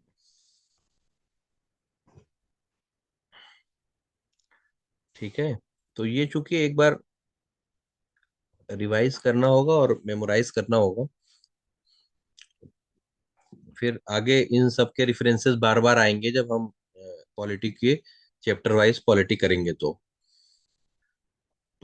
वहां पे और पढ़ना ऐसे ही है, इसमें जरा सी ना अगर याद करने में या किसी चीज में थोड़ा भी वो होगा तो आर्टिकल आपस में कंफ्यूज करते हैं, लेकिन याद करना आसान है। हम सब याद करके आए हैं बहुत सारी ऐसी चीजें कि जो इससे ज्यादा मुश्किल है याद करना, और इसलिए घबराने की या किसी चीज की कोई जरूरत नहीं है। थोड़ा टाइम देंगे तो हो जाएगा। और जीएस जो है एक बहुत बड़ा फैक्टर है, मैंने बताया भी था कि ये आमतौर पर निगेटिव मार्किंग में ले जाता है लोगों को, कि जो आपके उधर से सही है इसकी वजह से वो भी खराब होते हैं।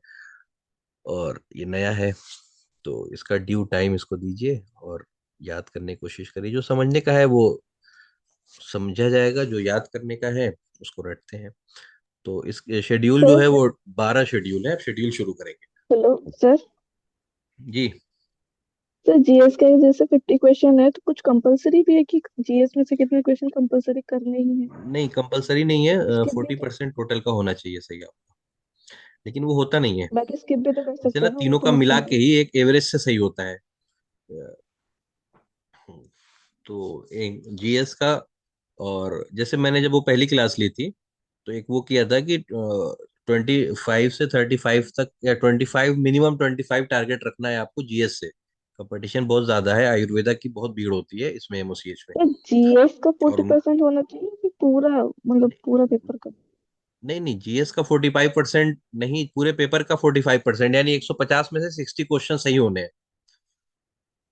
और लास्ट ईयर तक शायद 8,000 या 10,000 बच्चों ने दिया था आयुर्वेदा और यूनानी मिला के, या उससे ज्यादा होंगे, एग्जैक्ट फिगर याद नहीं मुझे। और 400 बच्चों ने सिर्फ इंटरव्यू क्वालिफाई किया, तो सिर्फ 400, 900 सीट के लिए। जीएस की वजह से। तो इंडियन कॉन्स्टिट्यूशन के स्केड्यूल को कर लेते हैं कि फर्स्ट स्केड्यूल जो है वो स्टेट्स एंड यूनियन टेरिटरी के बारे में है, ये पता होना जरूरी है। फर्स्ट तो सबका अहम होता है हर चीज। तो फर्स्ट स्केड्यूल है स्टेट्स और यूनियन टेरिटरी। ठीक है, अब सेवेंथ पे आ जाते हैं, सर बाकी तो चार आसान सौ है। बच्चों ने टेंथ क्वालिफाई किया था ये फिर? जी। हेलो। 400 बच्चों ने सिर्फ रिटन क्वालिफाई किया था?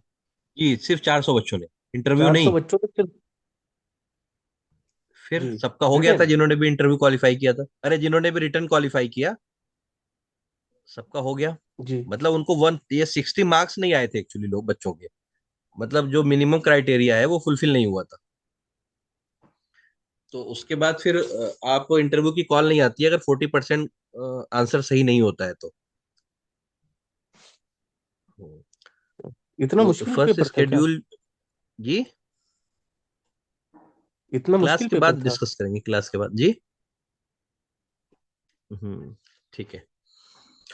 तो ये स्केड्यूल कर लूं फिर मैं डिस्कस करूंगा इसको।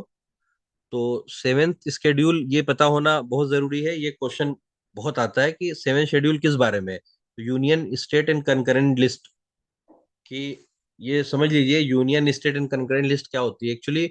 गवर्नमेंट ने सब्जेक्ट जो है कि इस पे कौन लॉ बनाएगा उसको तीन हिस्सों में तकसीम किया हुआ है कॉन्स्टिट्यूशन ने। यूनियन लिस्ट है जिसमें सिर्फ पार्लियामेंट लॉ बना सकती है, जैसे डिफेंस है, हाँ, या एटॉमिक एनर्जी है।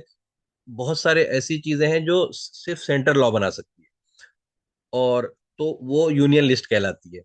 और एक है स्टेट लिस्ट जिसमें स्टेट गवर्नमेंट लॉ बना सकती है, जैसे फॉरेस्ट है, या लॉ एंड ऑर्डर है, एजुकेशन है। तो ये स्टेट के अंदर में एग्जाम्पल चाहे तो लिख लें, या ये जब से इसका आएगा ये सेवन शेड्यूल तो वहां पे लिख लेंगे।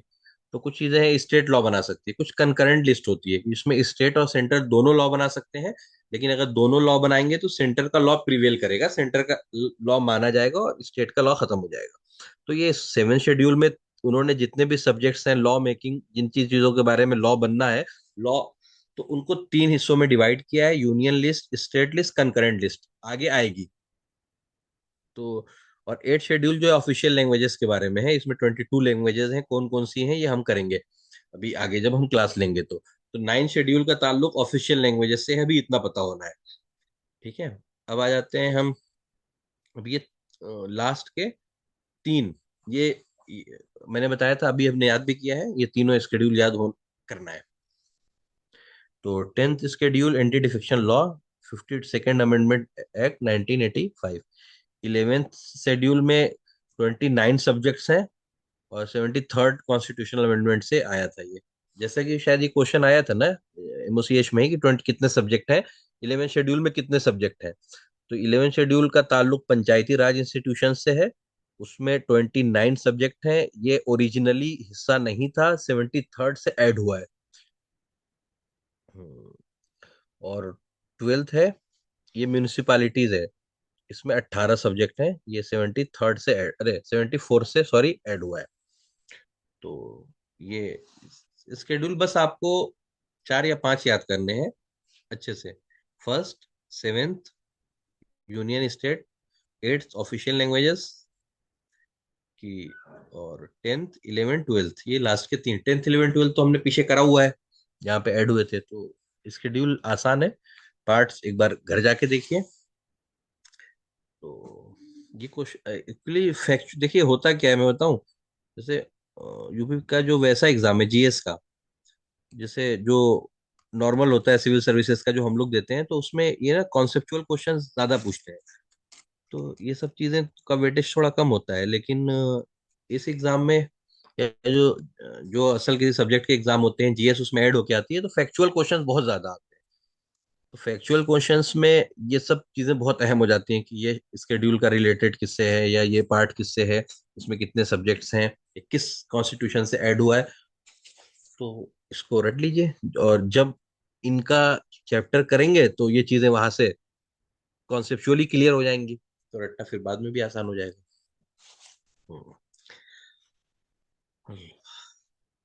प्रीएम्बल करके फिर हम बस करें क्या,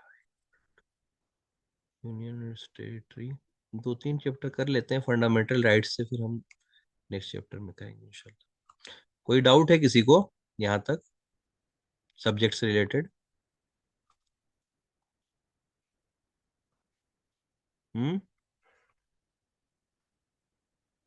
हेलो, ठीक है। सर ये जो अमेंडमेंट के नंबर्स हैं ये स्पेसिफाई करते हैं या फिर इसके लिए कुछ नहीं, स्पेसिफाई कंसेप्ट करके अलग याद से? करने होते हैं। हाँ, नहीं कुछ जैसे 73rd है, 4th है, 52 है, तो ऐसे आपको याद रखना है कि ये किससे रिलेटेड है, डायरेक्ट क्वेश्चन आएगा ना। हम्म, कि ये किससे रिलेटेड है। तो 52 anti defection, 73 panchayat, 74 municipalities subject और स्केड्यूल। बार बार बोलेंगे, बार बार पढ़ेंगे तो आसान रहेगा। क्वेश्चन करेंगे हम उसी पे। और हाँ, टेलीग्राम पे जितने लोग ऐड हैं, तो सब लोग जैसे अभी आज मैं ये जो पढ़ा रहा हूँ, कल इंशाल्लाह इसके क्वेश्चन डालेंगे। तो आप सब लोग से मतलब बहुत उससे रिक्वेस्ट है कि बहुत सब लोग कोशिश करें कि जितने ज्यादा से ज्यादा हो जाए आप लोग अटेम्प्ट करें क्वेश्चंस को, और अपने नोट्स से मिलाएं उसको। या ये जो हमारी क्लास है, ये क्लास रहेगी उस पे ऐप पे, तो उस अपलोडेड क्लास से चेक करें कि इस तरह से जब एक पूरा वो बनता है कि आप क्लास कर रहे हैं, रिवाइज कर रहे हैं, टेस्ट दे रहे हैं, फिर उसको रिवाइज कर रहे हैं, तो फेमिलियर होते हैं सब्जेक्ट से इंसान। ये सब्जेक्ट नया है, अगर सिर्फ आप लोग क्लास में करके छोड़ेंगे ना, तो कैच करना अगर कम टाइम रहा एग्जाम में तो थोड़ा मुश्किल होगा। तो इसका एक पूरा प्रॉपर वो फॉलो करते हैं सर्किल। एग्जाम पढ़िए, रिवाइज करिए, टेस्ट लगाइए, और फिर उसको देखिए जो गलत हो रहा है, और जो सही हो रहा है उसको देखिए, नोट्स पढ़िए अपने। तो इस तरह से ये सब्जेक्ट कैच हो जाएगा आप लोग को। बहुत मुश्किल सब्जेक्ट नहीं है, पॉलिटी बहुत आसान है। ठीक है। और प्रियम्बल करते हैं। तो प्रियम्बल भी मैंने एमओसीएच वाली क्लास में जब सॉल्व पेपर लिया था, तो उसमें इसको तफसील से बात करी थी इसके बारे में। प्रियम्बल क्या है? प्रियम्बल जैसे कुरान शरीफ में अलहम शरीफ मान लीजिए कि एक इंट्रोडक्टरी या प्रीफेस स्टेटमेंट होता है किसी भी एक बुक का, रूल बुक का, या किसी कॉन्स्टिट्यूशन का। तो preamble is the introductory statement of the Indian constitution that explain its aim, idea and philosophy. ये क्वेश्चन आ सकता है कि क्या एक्सप्लेन करता है प्रियम्बल। तो एक इंट्रोडक्टरी या प्रीफेस स्टेटमेंट है इंडियन कॉन्स्टिट्यूशन का। एक पहला पेज है कॉन्स्टिट्यूशन का, आर्टिकल वगैरह उसके बाद शुरू होते हैं, आर्टिकल फर्स्ट इसके बाद शुरू होगा। ये पहला पेज है, फिर फर्स्ट शुरू होगा, जिसमें एम, आइडिया और फिलोसफी है। टेक्स्ट क्या है? टेक्स्ट ये है उसका प्रियम्बल का। ठीक है। तो ये प्रियम्बल का we the people of India, इसको करना ऐसे है कि जो भी कीवर्ड्स हैं जैसे सोवेरेन, सोशलिस्ट, सेकुलर, डेमोक्रेटिक, रिपब्लिक, ये 5 है। इसको S3 डियर डॉक्टर SSS किसी भी तरह से इसको आप लोग एक वो बना के चारों को सीक्वेंस वाइज याद कर लीजिए कि सोवेरेन, सोशलिस्ट, सेकुलर, डेमोक्रेटिक, रिपब्लिक, ये पांचों वर्ड हमने वहां पे जब इंडिया के कॉन्स्टिट्यूशन के सेलिएंट फीचर कर रहे थे तो इन पांचों वर्ड्स को हमने करा हुआ है वहां पे। सोवेरेन खुद मुख्तार, सोशलिस्ट भी किया है, मीन्स ऑफ प्रोडक्शन, सेकुलर भी, state has no official religion, democratic भी किया है, elected government, republic, elected head of the state. ये पांचों कीवर्ड्स हमने करे हुए हैं, ठीक है ना। तो इनकी तरतीब याद रखनी है। तो and to secure to all its citizens, अब एक तो सबसे पहली चीज क्या है कि we the people of India, source पता चला है, लिख लीजिए कि प्रियम्बल नंबर 1 क्या है कि सोर्स, सोर्स ऑफ पावर क्या है, पीपल ऑफ इंडिया है सोर्स ऑफ पावर। नंबर 2 क्या पता चल रहा है, सोवेरेन, सोशलिस्ट, सेकुलर, डेमोक्रेटिक, रिपब्लिक, इसमें लिख लीजिए नेचर पता चल रहा है कि एक नंबर मतलब ए पे लिखिए कि source of power people of India, nature, nature ये sovereign, socialist, secular, democratic. Aims and objective में justice, liberty, equality, fraternity.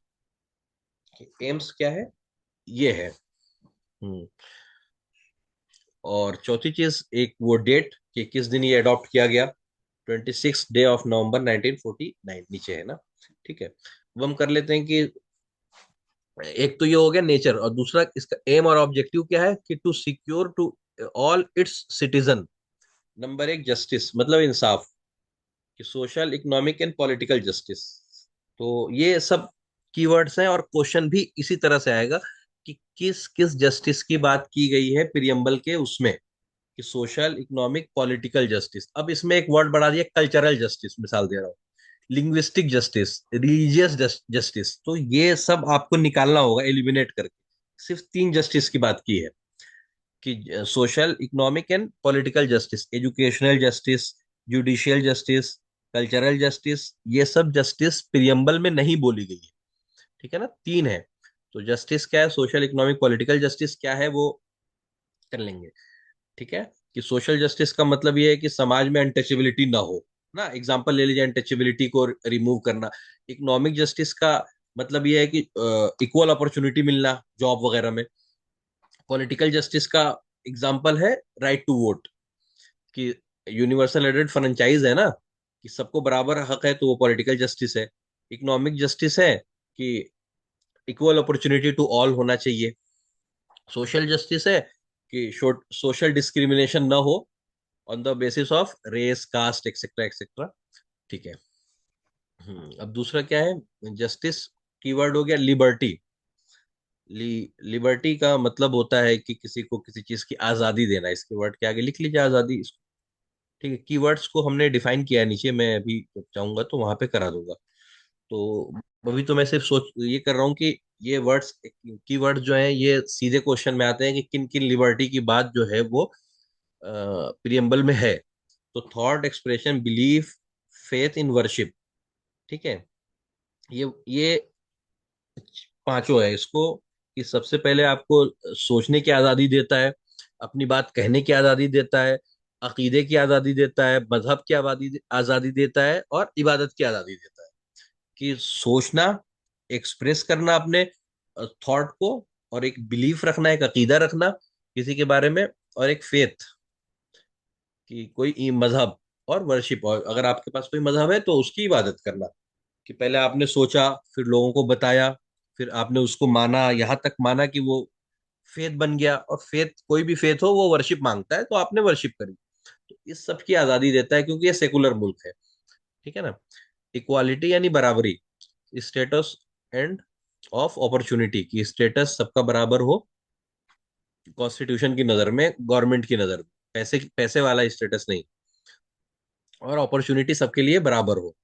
And to promote among them of fraternity, fraternity का मतलब होता है ब्रदरहुड, कि dignity of the individual and unity and integrity of the nation, कि एक इत्तेहाद और इत्तेफाक, यूनिटी एंड इंटीग्रिटी हो नेशन की, और एक ब्रदरहुड हो, assuring the dignity of an individual, इज्जत की लोगों की एश्योर किया जाए कि बेहुरमती या बेइज्जती किसी की कल्चर की, किसी की कास्ट की, किसी की शख्सियत की ना हो।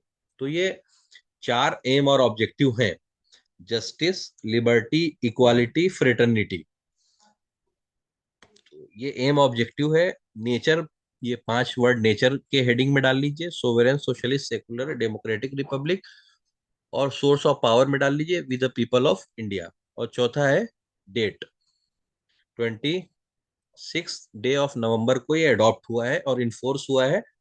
1949 में ये अडॉप्ट हुआ था, इन्फोर्स हुआ है 26 जनवरी 1950 को। Do hereby adopt, enact and give to our self this constitution की सोर्स ऑफ पावर भी इंडिया के लोग हैं। तो ये तो क्लियर है, क्योंकि बहुत सारी चीजें हमने इसकी पहले करी हुई थी।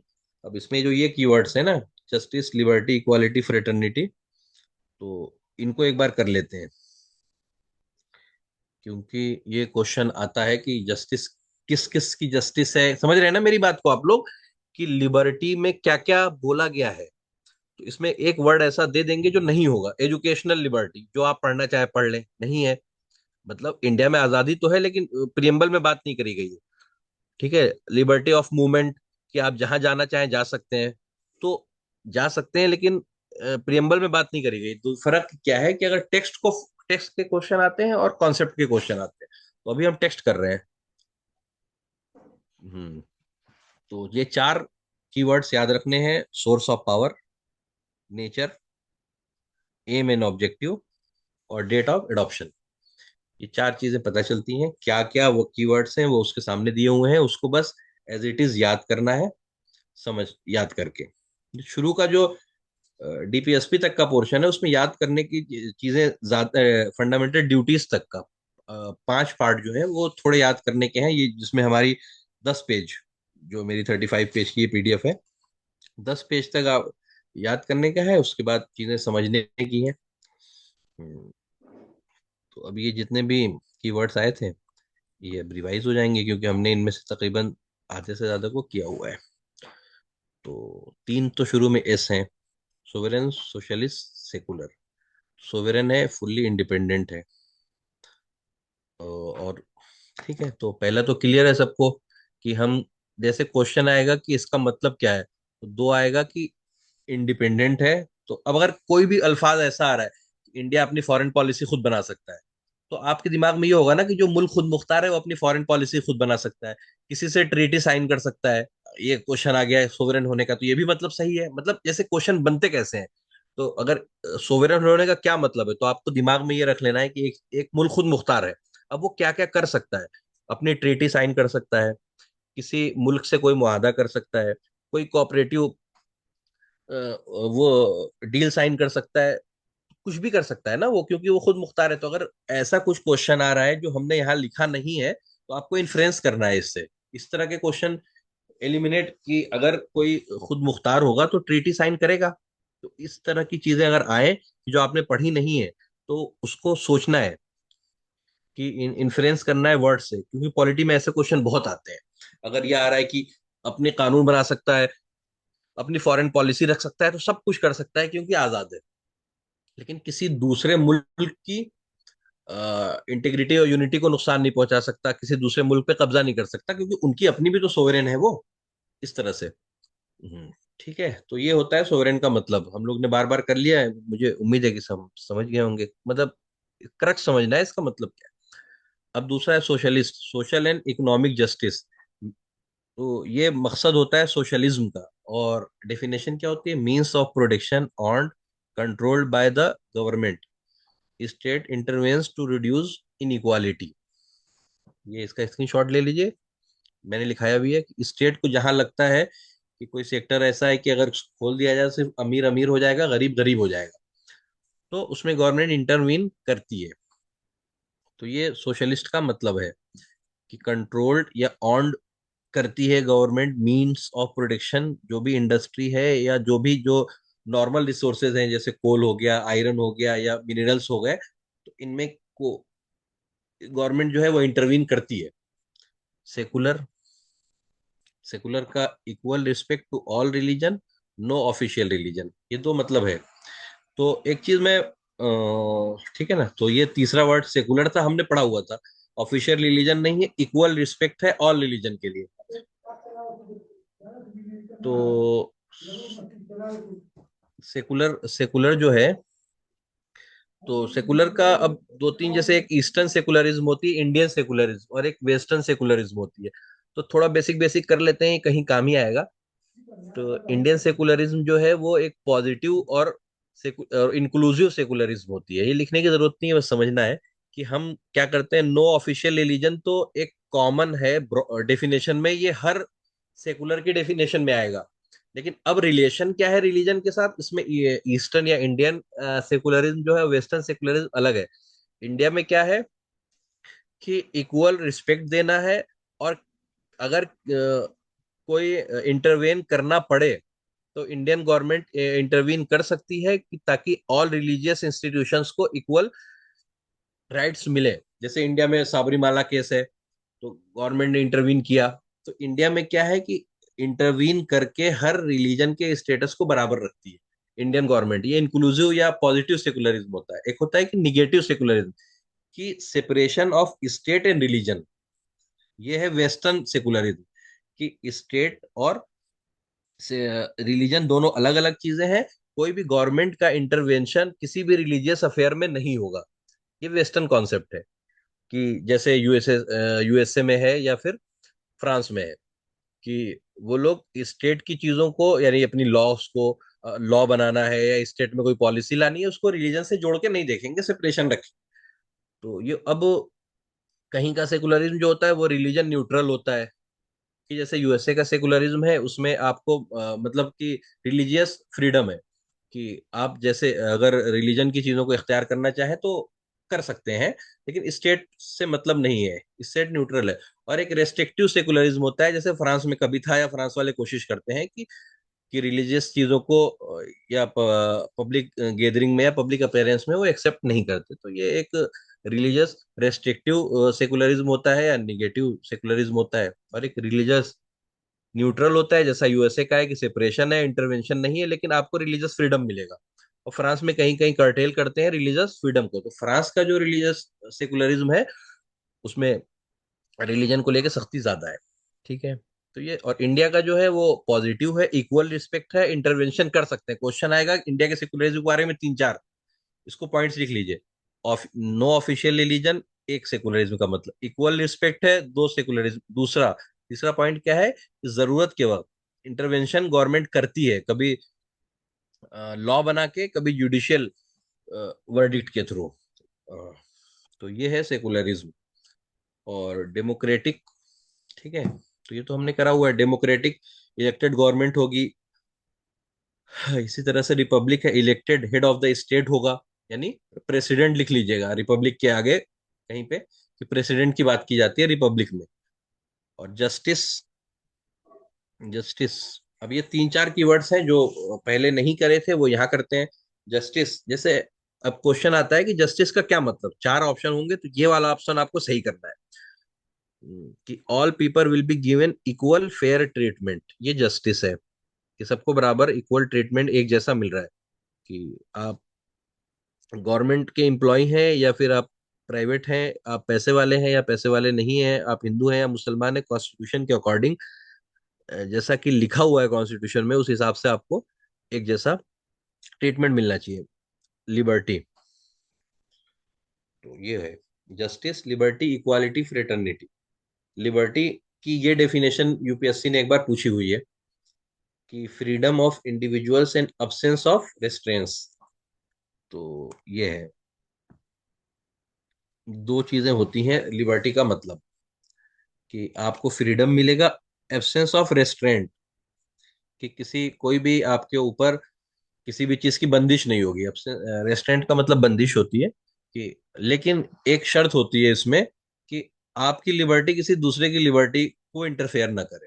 इसको लिख लीजिए, यानी कि आपको अगर जाना है, आपकी मनाही नहीं है, तो आप दूसरे के घर में नहीं जाएंगे ना, क्योंकि उसके घर में घुसना उसकी लिबर्टी और फ्रीडम को खत्म करता है। और इक्वालिटी, तो ये है लिबर्टी का मतलब। एक एक वर्ड लिख लीजिए, कि किसी दूसरे के लिबर्टी में इंटरफेयर नहीं कर सकते, ये भी शर्त है इसमें। बाकी freedom of individual, absence of restraints. ठीक, अब है इक्वालिटी। इक्वालिटी की बस ये डेफिनेशन याद करनी है। इक्वालिटी का मतलब होता है बराबरी। बराबरी कैसे होगी? Absence of special privileges and equal treatment to all. कि स्पेशल प्रिविलेजेस नहीं है तो ऐसे क्वेश्चन आएगा कि फ्रीडम ऑफ इंडिविजुअल्स लिबर्टी है या इक्वालिटी है, या एब्सेंस ऑफ रेस्ट्रेंट ये इक्वालिटी है या लिबर्टी है। तो किसमें कंफ्यूज नहीं होना है। प्रिविलेजेस की बात जो होगी, अब्सेंस ऑफ स्पेशल प्रिविलेजेस वो इक्वालिटी है, और absence of restaurant and freedom of individuals ये लिबर्टी है। तो इन दोनों में कंफ्यूज नहीं होना है, ये याद रखना है। कैसे रटना है? इक्वालिटी का ऐसे देख लीजिए दिमाग में कि जब हर कोई भी एक स्पेशल प्रिविलेजेस नहीं होगा, तो यानी कोई ऊपर नहीं होगा, किसी के राइट ज्यादा नहीं होंगे, किसी के राइट्स कम नहीं होंगे, सबके बराबर होंगे, तो इक्वल हो जाएंगे लोग। तो फ्रीडम ऑफ इंडिविजुअल की आप जो चाहे वो करने दिया जाए, जब भी तो आप आजाद हैं। लेकिन उसके कुछ शर्तें हैं कि दूसरे की लिबर्टी या मुल्क के कानून के खिलाफ ना हो। फ्रेटर्निटी, ठीक है। तो लास्ट है fraternity, brotherhood, unity and national integrity. ये फ्रेटर्निटी का मतलब होता है, ये कीवर्ड है कि भाईचारा हो और यूनिटी एंड नेशनल इंटेग्रिटी हो, कि जो कि नेशन में कहीं पे भी आपस में इख्तलाफ ना हो, और हिंदू मुस्लिम में या जिसमें भी हो, यूनिटी इन डाइवर्सिटी, ये फ्रेटर्निटी का मतलब है। ठीक है, तो ये 4-5 कीवर्ड हैं। इनको ऐसे समझना है कि अगर एक तरफ ये कीवर्ड हो, दूसरी तरफ इनकी डेफिनेशन हो, तो कोई भी कंफ्यूजन ना हो। प्रिविलेजेस इक्वालिटी से रिलेटेड है, रेस्टोरेंट या फ्रीडम जो है वो लिबर्टी से रिलेटेड है। इसमें क्वेश्चन कंफ्यूज होते हैं, मैं भी एक आध बार कंफ्यूज होता था शुरू में, तो इसलिए मैंने कहा बता दूं। अब ये क्वेश्चन आता है कि सोशलिस्ट सेकुलर इंटेग्रिटी, ये 3 वर्ड जो हैं ये ओरिजिनल प्रीएम्बल में नहीं थे। 42nd कॉन्स्टिट्यूशनल अमेंडमेंट एक्ट 1976 ने ये 3 ऐड किए हैं। ये भी याद करना है, socialist secular, SSI, socialist secular integrity. तो इसको लिख लिए कि 42nd अमेंडमेंट एक्ट ने सोशलिस्ट, सेकुलर और इंटेग्रिटी, ये 3 वर्ड जो है वो प्रीएम्बल में ऐड किया है। क्योंकि अमेंडमेंट कर सकते हैं, अमेंडमेंट किया है, और ये 3 वर्ड प्रीएम्बल में ऐड किया है, जो शुरू में ऐड हो गया है नेचर वाले पार्ट में ना। तो 42nd कॉन्स्टिट्यूशनल अमेंडमेंट एक्ट है। अरे क्या ठीक है। अब एक छोटा सा इसी का सब टॉपिक है प्रियम्बल का, कि वो पार्ट ऑफ द कॉन्स्टिट्यूशन है या पार्ट ऑफ द कॉन्स्टिट्यूशन नहीं है। तो इसमें 2 केस याद रखने हैं। ये दोनों केसेस जो MOCH का पेपर है उसमें पूछा भी गया है, तो इसलिए इसको याद करना है। तो बेरूबारी यूनियन केस 1960 में था, जिसमें सुप्रीम कोर्ट के केसेस हैं ये। तो सुप्रीम कोर्ट ने ये वर्डिक्ट दिया था कि preamble is not the part of the constitution, कि प्रियम्बल जो है कॉन्स्टिट्यूशन का पार्ट नहीं है। बेरोबारी यूनियन केस MOCH के क्वेश्चन में भी आया था, हमने जब सॉल्व पेपर किया था तो उसमें भी इसको लिया था। तो आपको इसका टाइम याद रखना है, 1960। नॉट ऑफ और फिर केशव नंदा भारती केस में सुप्रीम कोर्ट ने कहा था preamble is the part of the constitution and reflects basic structure, कि प्रियम्बल जो है वो कॉन्स्टिट्यूशन का पार्ट है। तो करंट स्टेटस क्या है? अगर क्वेश्चन आ रहा है कि प्रियम्बल कॉन्स्टिट्यूशन का पार्ट है या नहीं है, तो पार्ट है, एक बात।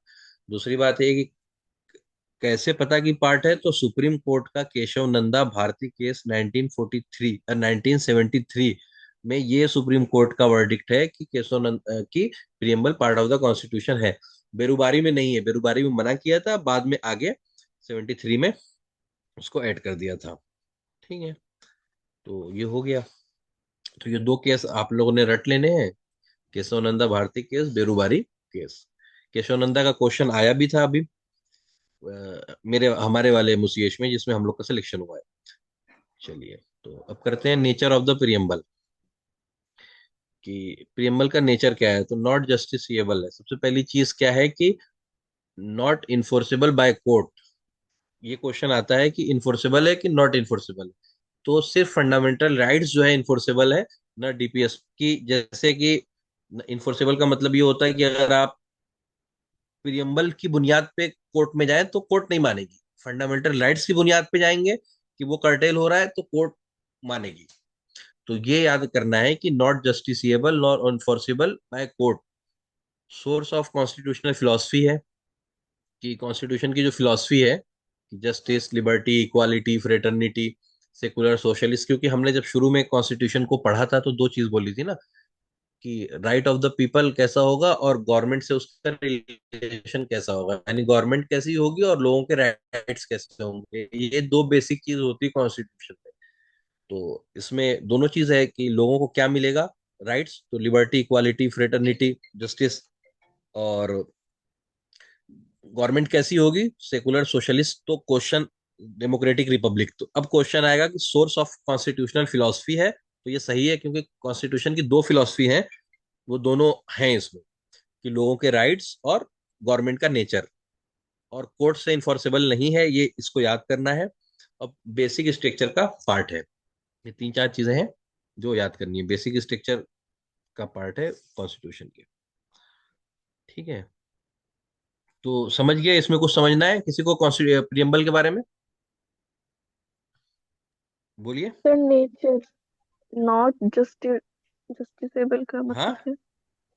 ये नेचर नहीं आया। नॉट जस्टिसिएबल का मतलब होता है कि अगर मैं, मतलब कि मैंने कुछ एक्शन लिया जो लग रहा है कि प्रियम्बल के अगेंस्ट में है, जैसे मैं किसी के घर में घुस गया, हाँ, तो उसकी पर्सनल लिबर्टी के खिलाफ किया मैंने, हाँ, तो अब वो प्रियम्बल को बुनियाद बना के कोर्ट में नहीं जा सकता कि ये प्रियम्बल के खिलाफ कर रहा है, कोर्ट नहीं मानेगा।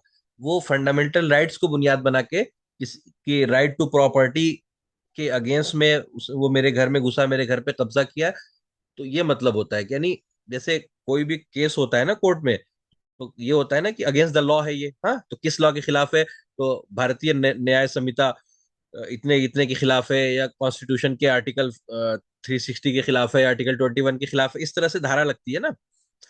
तो ऐसी कोई भी कोर्ट में ऐसा नहीं बोला जाएगा कि इसलिए हम आपको फैसला दे रहे हैं कि आपने प्रियम्बल के खिलाफ काम किया है, तो ये है कि इन्फोर्सेबल नहीं है, ये मतलब होता है कि। लेकिन अगर आर्टिकल जैसे कि किसी ने आर्टिकल 51 के खिलाफ काम किया, किसी को मर्डर कर दिया, तो फंडामेंटल राइट्स जस्टिसिएबल है, उसके बुनियाद पे कोर्ट फैसला सुना सकती है। लेकिन प्रियम्बल के खिलाफ करने पे कोर्ट फैसला नहीं सुनाएगी, क्योंकि प्रियम्बल की चीजें अलग अलग लॉज में हैं, तो वहां से फैसला होगा कि इसके खिलाफ किया है आपने, इसलिए आपको सजा दी जा रही है। ये मतलब होता है बेसिक, कि इसकी बुनियाद पे सजा नहीं दी जाती। नॉट इन्फोर्सेबल बाय कोर्ट, नहीं समझ में आया? कि कोई ठीक है। प्रियम्बल के खिलाफ करने के नाम पे या प्रियम्बल के अगेंस्ट कोई काम होगा, तो सिर्फ इसलिए कोर्ट उसको उसके हक में या उसके अगेंस्ट फैसला नहीं करेगी कि ये प्रियम्बल के खिलाफ है। प्रियम्बल को कोर्ट में जस्टिफाई नहीं किया जाता है। फंडामेंटल राइट्स के खिलाफ होगा तो कोर्ट उस पर एक्शन लेगी, इस तरह से ये मतलब होता है इसका। हम्म, ठीक है, मतलब ये मतलब होता है इसका कि जैसे कि कोई भी एक्शन को इसलिए रद्द नहीं किया जाएगा कि वो प्रियम्बल के अगेंस्ट में है। ये है कि नॉट जस्टिसिएबल है, नॉट इन्फोर्सिबल बाय कोर्ट है, क्योंकि ये फिलॉसफी है ना, तो फिलॉसफी तो बहुत एक ब्रॉड होती है ना, उसका तो मतलब कुछ भी निकल सकता है। तो सर तो इसलिए इतनी मतलब वेग चीजों पे और लॉ जो होते हैं बहुत फैक्चुअल होते हैं, इसलिए इन्फोर्सेबल नहीं होता ये। सर लेकिन ये जो इक्वालिटी है इस पे तो हो हाँ, सकता है ना, जैसे ये सब जस्टिस। उसमें आएगा ना, फंडामेंटल राइट्स है ना आपकी, इक्वालिटी। वही तो मैं समझाना चाह रहा हूँ कि जब ये चीजें गौर फिलॉसफी, तो कहीं फिलॉसफी का मतलब क्या हुआ कि जब पूरा कॉन्स्टिट्यूशन बनेगा, तो इन इन चीजों को उठा के ऐसी ऐसी जगह इनकॉर्पोरेट किया जाएगा जहां से उसको जस्टिसिएबल हो। तो अगर जैसे इक्वालिटी है, हाँ, इक्वालिटी के अगेंस्ट में आप जाते हैं, किसी ने आपकी इक्वालिटी को खराब, मतलब इक्वालिटी के खिलाफ काम किया, हाँ, तो वो फंडामेंटल राइट से या किसी कानून या लॉ के जरिए इन्फोर्सेबल होगा, इस नाम पे इन्फोर्सेबल नहीं होगा कि वो प्रियम्बल में है। ये है मतलब इसका। सर तो जरूरत क्यों पड़ी इसकी? इसकी सर प्रियम्बल की फिर जब हर चीज वहां प्रियम से नहीं, उसको। प्रियम्बल की जरूरत इसलिए पड़ी है कि जैसे कॉन्स्टिट्यूशन बना, तो किसी भी कोई भी चीज अगर बनती है तो उसका एक प्रीफेस होता है कि आप उसको बुक को देख के कहें कि किताब में क्या है। तो लेकिन रेफरेंस आप किताब के अंदर का देते हैं ना। और इस ये है मतलब इसका कि आप ये देखेंगे कि प्रियम्बल में क्या क्या बोला गया है, इंडियन कॉन्स्टिट्यूशन में क्या होता है, उसकी फिलॉसफी क्या है।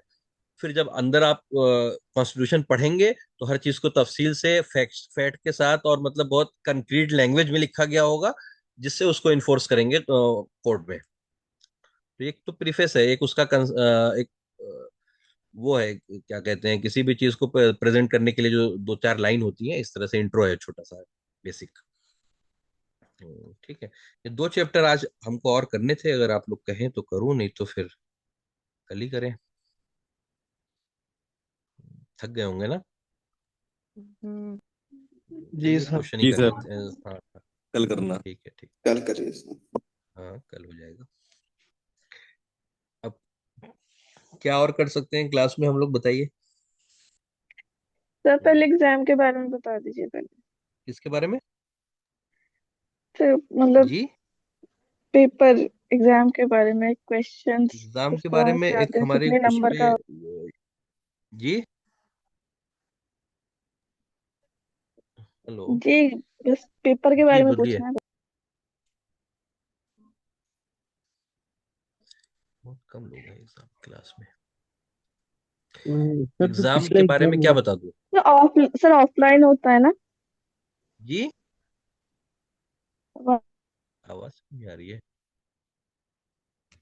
जी सर जो पिछला एग्जाम हुआ था तो वो इतना हाँ मुश्किल हाँ। था कि मतलब सिर्फ मतलब 400 बच्चों ने क्वालिफाई किया था। जी जी नहीं, मुश्किल नहीं था एक्चुअली। हुआ ये था कि जीएस की तैयारी लोगों ने उसके अकॉर्डिंग करी नहीं थी। हाँ, जी अपना पोर्शन करके गए थे यूनानी का, या फिर जो मतलब आयुर्वेदा के बच्चे आयुर्वेदा वाला और अपने बच्चे यूनानी का या मॉडल का। तो लेकिन 75 में से 60 क्वेश्चन सही होना एक मुश्किल है ना। और ये 50 क्वेश्चन में से लोगों ने अटेम्प्ट किए, मान लीजिए कि 30-40। हाँ, और पांच जी सात सही हुए और 30-32 गलत हो गए। तो यहाँ से 7-8 क्वेश्चंस का निगेटिव मार्किंग आ गया, तो जो उधर के क्वेश्चन सही थे वो भी लोगों के कम हो गए। जीएस के जो ये 50 क्वेश्चन है, इसकी तैयारी उस टाइम पे नहीं यूनानी के बच्चों ने करी थी जिस लेवल की होनी चाहिए, ना आयुर्वेदा के बच्चों ने किया था।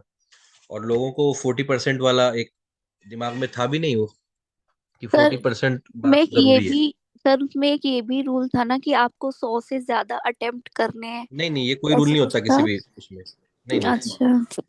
ये कुछ नहीं था, सिर्फ 60 क्वेश्चन सही होने थे नेट 150 में से, ये रूल था। और लोगों के हो नहीं पाए थे वो। तो यूनानी वालों के तो बहुत ही कम हुए थे, ज्यादातर सिलेक्शन आयुर्वेदा से हुआ था। हाँ यूनानी के शायद 15-20 के अकॉर्डिंग होंगे, इस तरह इतने ही होंगे, मतलब 20 से तो कम है शायद। सर ऐसा तो नहीं है नहीं कि होगा आप डिवाइड। लोग का इंशाल्लाह। आप लोग बस एक चीज ध्यान में रखिए कि जो मैं पढ़ा रहा हूँ, तो बहुत ज्यादा कंसाइज करके पढ़ा रहा हूँ।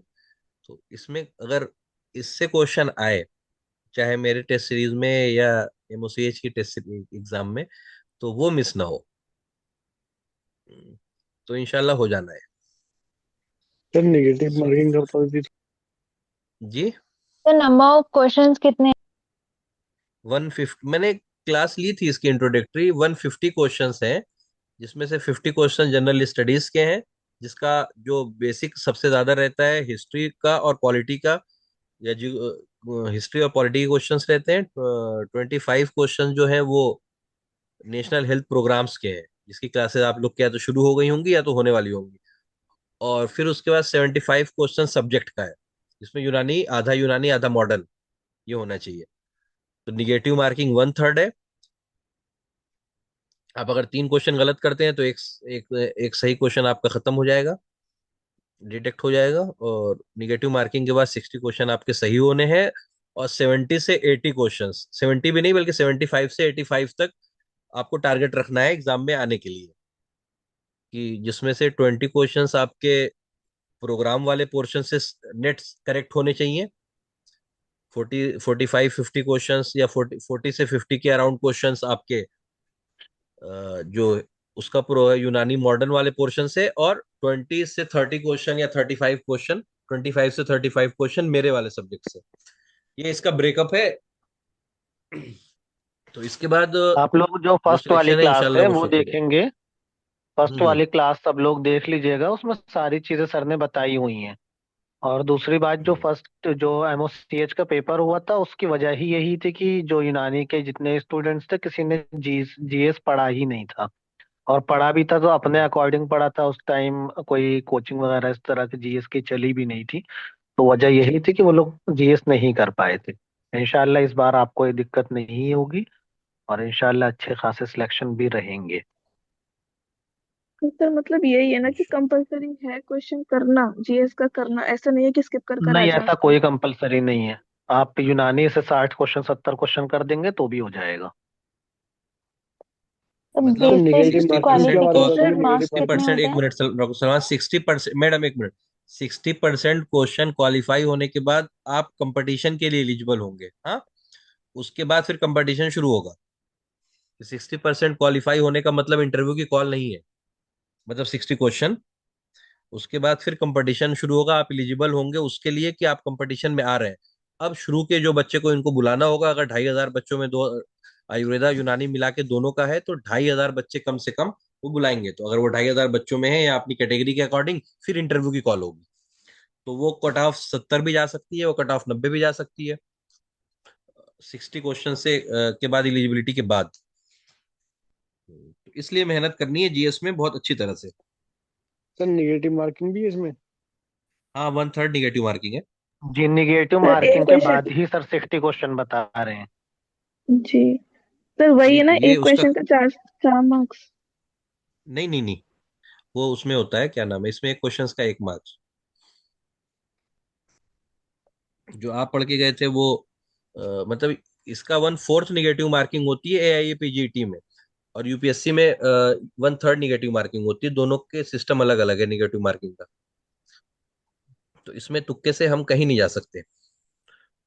इसमें एजुकेटेड गेस करना पड़ेगा, एलिमिनेट करना पड़ेगा चीजों को पढ़ के। ठीक है। सर रिकॉर्डिंग ऑफ कर दिए। ठीक है। ठीक है, किसी और को कुछ, कोई डाउट? तो 1/3 का मतलब 3 क्वेश्चन गलत होगा तो एक क्वेश्चन सही क्या चला एक जाएगा हमारा? क्वेश्चन आपका सही चला जाएगा जी। सर फाइनल इसका मेरिट हम जो कल, बनती है जो, जी जी जी बताइए। जी, फाइनल मेरिट जो होती है तो रिटर्न और इंटरव्यू के नहीं, बाद ही रिटर्न का बनती है। नंबर काउंट नहीं होता उसमें, वो इंटरव्यू के मार्क्स पे होती है। अच्छा, तो सर उसमें तो कोई स्टूडेंट से आसान भी सवाल पूछे जा सकते हैं, किसी से मुश्किल भी। नहीं, वो तो एक सब्जेक्टिव चीज है।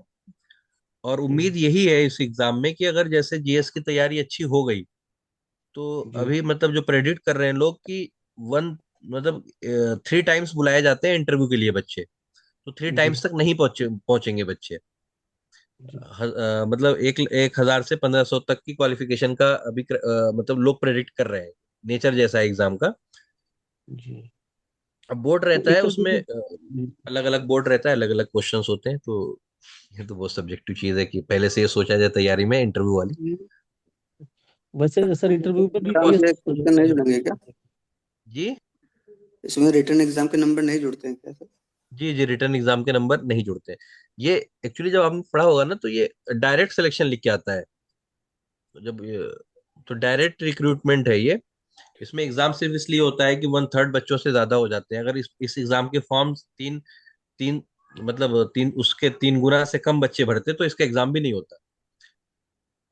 जो ये डायरेक्ट एग्जाम्स होते हैं, इसका एग्जाम सिर्फ इसलिए होता है कि इंटरव्यू, जितनी उनकी इंटरव्यू की कैपेसिटी है उससे ज्यादा बच्चे फॉर्म भर देते हैं, तो उनको सिर्फ 3 गुना बच्चों को वो करने के लिए, अलग करने के लिए फिर एग्जाम लेना पड़ता है। ये स्क्रीनिंग टेस्ट होता है, इस पे लिख के आता है इन टेस्टों में। तो इसका नंबर काउंट नहीं होगा, इंटरव्यू का काउंट होता है। और अगर हम लोग की तरह रहा जैसा हमारे साल हुआ था, तो अगर आप एग्जाम क्वालिफाई कर लेंगे और इंटरव्यू की कॉल आ जाएगी, तो प्रोबेबिलिटी बहुत ज्यादा रहेगी सिलेक्शन की। तो मेहनत करिए, इसको रिवाइज सर जो करिए। कल मैं इसके सर जो क्वेश्चन ग्रुप पे डालूंगा, सब लोग अटेम्प्ट करिए उसको। ठीक है। सर ये जो यूएमओ वाला है, जी इसमें फिर रिटर्न, जो यूएमओ का पेपर आएगा सर, यूनानी जी मेडिकल जी जी। ऑफिसर का, हाँ हाँ हाँ हाँ। उसमें भी ऐसे ही सेम रहेगा सर, या उसमें रिटर्न नहीं वाला नहीं, जो? उसका उसका उसका उसमें जीएस तो सिलेबस तो यही होता है। हम्म, और अगर इसकी तैयारी हो जाएगी एमओसीएच की, तो वो पेपर काफी आसान हो जाएगा उसका जीएस। उसमें 30 क्वेश्चन आते हैं उसका। उसका ब्रेकअप ऐसे होता है कि 120 क्वेश्चन यूनानी और मॉडर्न, 60 यूनानी, 60 मॉडर्न और 30 जीएस, उसका ये होता है। तो, सर तो यूनानी के वो क्वेश्चंस कहाँ से पढ़ने पड़ेंगे? वो तो डॉक्टर सलमान ने उसकी क्लासेस शुरू करी है और मटेरियल भी है ग्रुप पे, वहां से देखना है।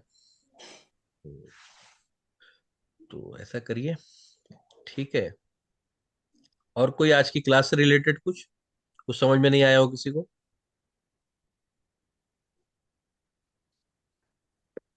कोई डाउट किसी को आज की क्लास से रिलेटेड? तो तो आज के लिए फिर बाइंड अप करें। सर कोई बुक है जिसमें ऑब्जेक्टिव टाइप क्वेश्चंस हो, जिसमें 1000 2000 समथिंग, 1500 क्या समथिंग, क्या? जो बुक हो जिसमें ऑब्जेक्टिव टाइप हाँ हाँ, क्वेश्चन हो इसी के रिलेटेड? जीएस की ऑब्जेक्ट ल्यूसेंट ऑब्जेक्टिव बुक आती है, ल्यूसेंट की ऑब्जेक्टिव बुक, मैं ग्रुप पे ओके। उसका लिंक डाल दूंगा। तो वो जो हम क्लास में कर रहे हैं, अगर सब्जेक्ट वाइज रहती है, वहां से उसको आप उसको ऑब्जेक्टिव को एग्जाम सिलेबस के अकॉर्डिंग या क्लास के अकॉर्डिंग ट्राई कर सकते हैं। ल्यूसेंट ऑब्जेक्टिव और ल्यूसेंट सब्जेक्टिव, दो बुक खरीदनी है सबको। मंगा ली होगी ना काफी लोगों ने तो। वो अभी ऑर्डर कर नहीं सर। लीजिएगा सब। हाँ तो वो मंगा लीजिए। एक बार और मैं आज ग्रुप पे शेयर कर देता हूँ ल्यूसेंट की जीके ऑब्जेक्टिव और जीके सब्जेक्टिव। तो जो उसकी जी सर, ऑब्जेक्टिव ग्रुप पे वाली सेंड बुक कर होगी देना। उसमें क्वेश्चंस होंगे। जी ग्रुप पे सेंड कर देना सर। जी, सॉरी। सर ग्रुप पे सेंड कर दीजिएगा। जी जी जी, मैं करता हूँ। ठीक है, चलिए फिर, बेस्ट ऑफ लक। कल क्लास करके फिर क्वेश्चन डालते हैं, तो उसको ट्राई करिएगा आप लोग, सब लोग टेलीग्राम पे ट्राई करें। ठीक है। और एक बार इसको रिफाइन करके मैं ये पीडीएफ भी देंगे अब हम लोग आपको। ठीक है। सर ये वाली पीडीएफ चलिए, भी डाल डाल दीजिएगा जो पढ़ाया आज। जी जी जी, जी जी। ओके। अभी जो ये पीडीएफ है अभी नहीं डाली जाएंगी। आप लोग क्लास करिए, क्लास देखिए, उसके बाद होगा ये कि अगर हम एक एक क्लास की पीडीएफ डालते रहेंगे तो उससे कहीं ना कहीं नोट्स बाइंड अप करके आपको देना मुश्किल हो जाएगा। तो जब कुछ क्लासेस हो जाएंगी तो पूरा एक साथ उसमें से जितनी चीजें आपको देनी है नोट्स के थ्रू पूरा एक जगह पर हम दे देंगे। ठीक है। बाकी क्लास आपके पास रिकॉर्डेड रहेंगी, उसको देख के आप लोग करिए। कुछ क्लास होने के बाद नोट्स मिल जाएंगे कंप्लीट।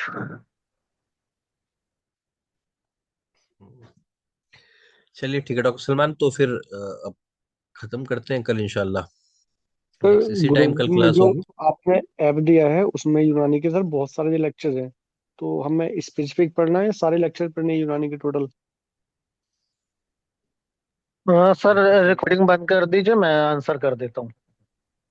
मैं कर देता हूँ, एक मिनट, रिकॉर्डिंग ऑफ हो गई ना शायद, नहीं हुई क्या अभी तक? रिकॉर्डिंग नहीं। हाँ क्या पूछ रहे हैं आप? सर जो यूनानी के आपने ग्रुप में डाल रखे हैं लेक्चर्स,